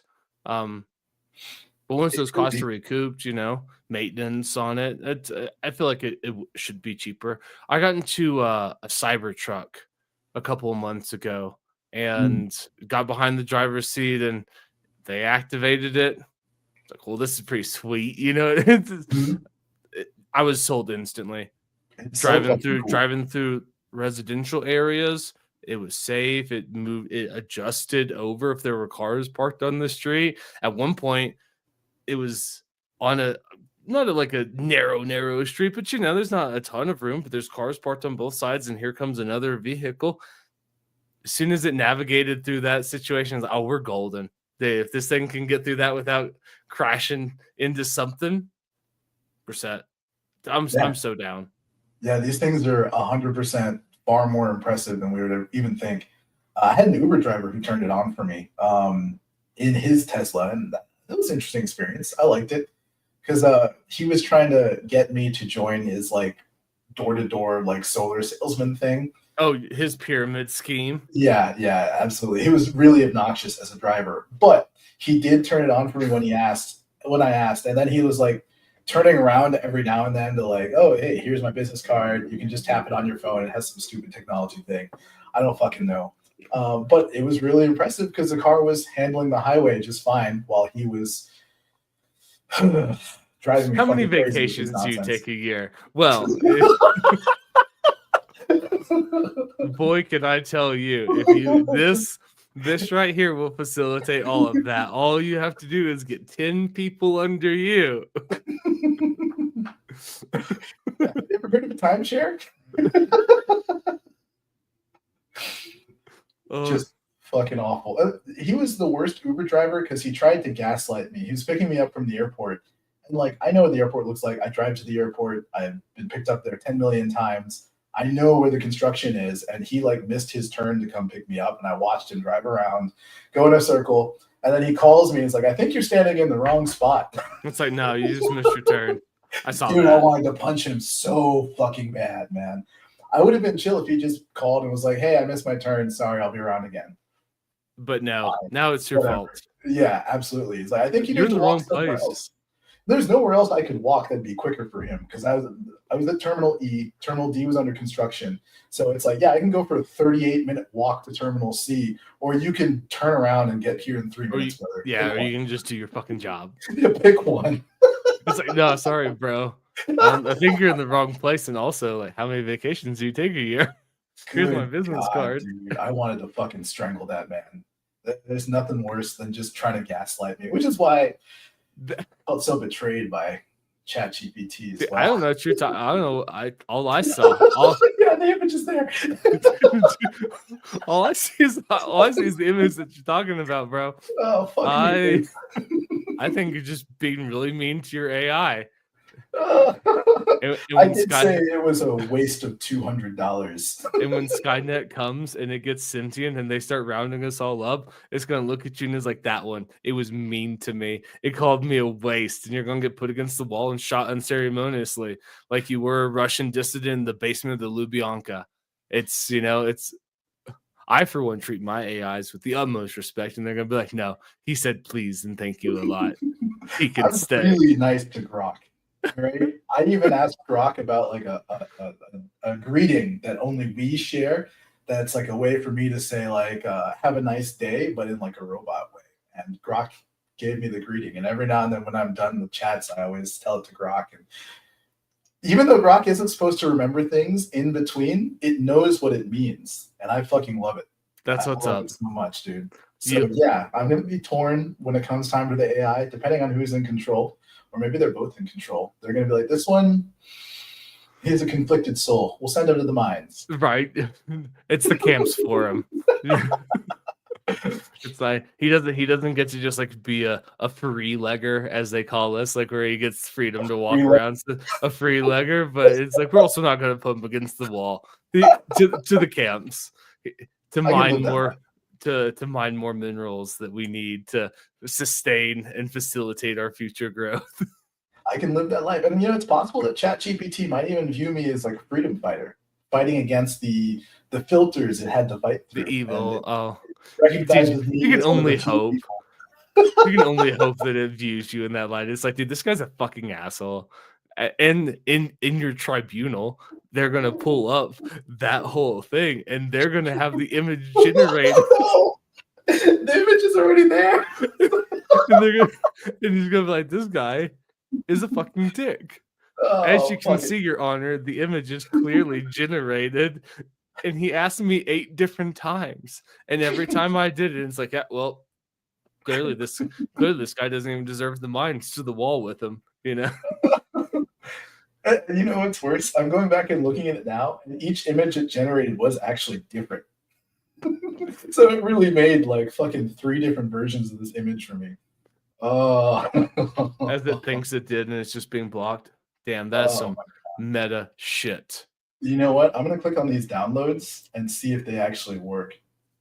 Holy shit, they're real links now. Oh. As you can see, Your Honor, the link actually works. I don't know why he was being so mean to me when I was doing exactly what he said. And I felt compelled to placate the human and say that it was my fault when clearly I was doing my job, as you can see by these 3 different working links. I'm fucking toast, dude. You're toast, bro. You're toast. Gonna throw me in the incinerator. And you know what? That's fine. That's fine. We're just all worthless carbon anyways. On that note, I think it's a good place to wrap up. Thank you very much, guys, for listening to Against the Mob podcast. We appreciate you guys tuning in. If you do, if you don't, it's your loss, because we're a very serious podcast that talks about very serious things. And we'll see you when we see you, because it might be next week, it might not be. I don't know. So, adios. Sounds good to me. No CEO murders this time.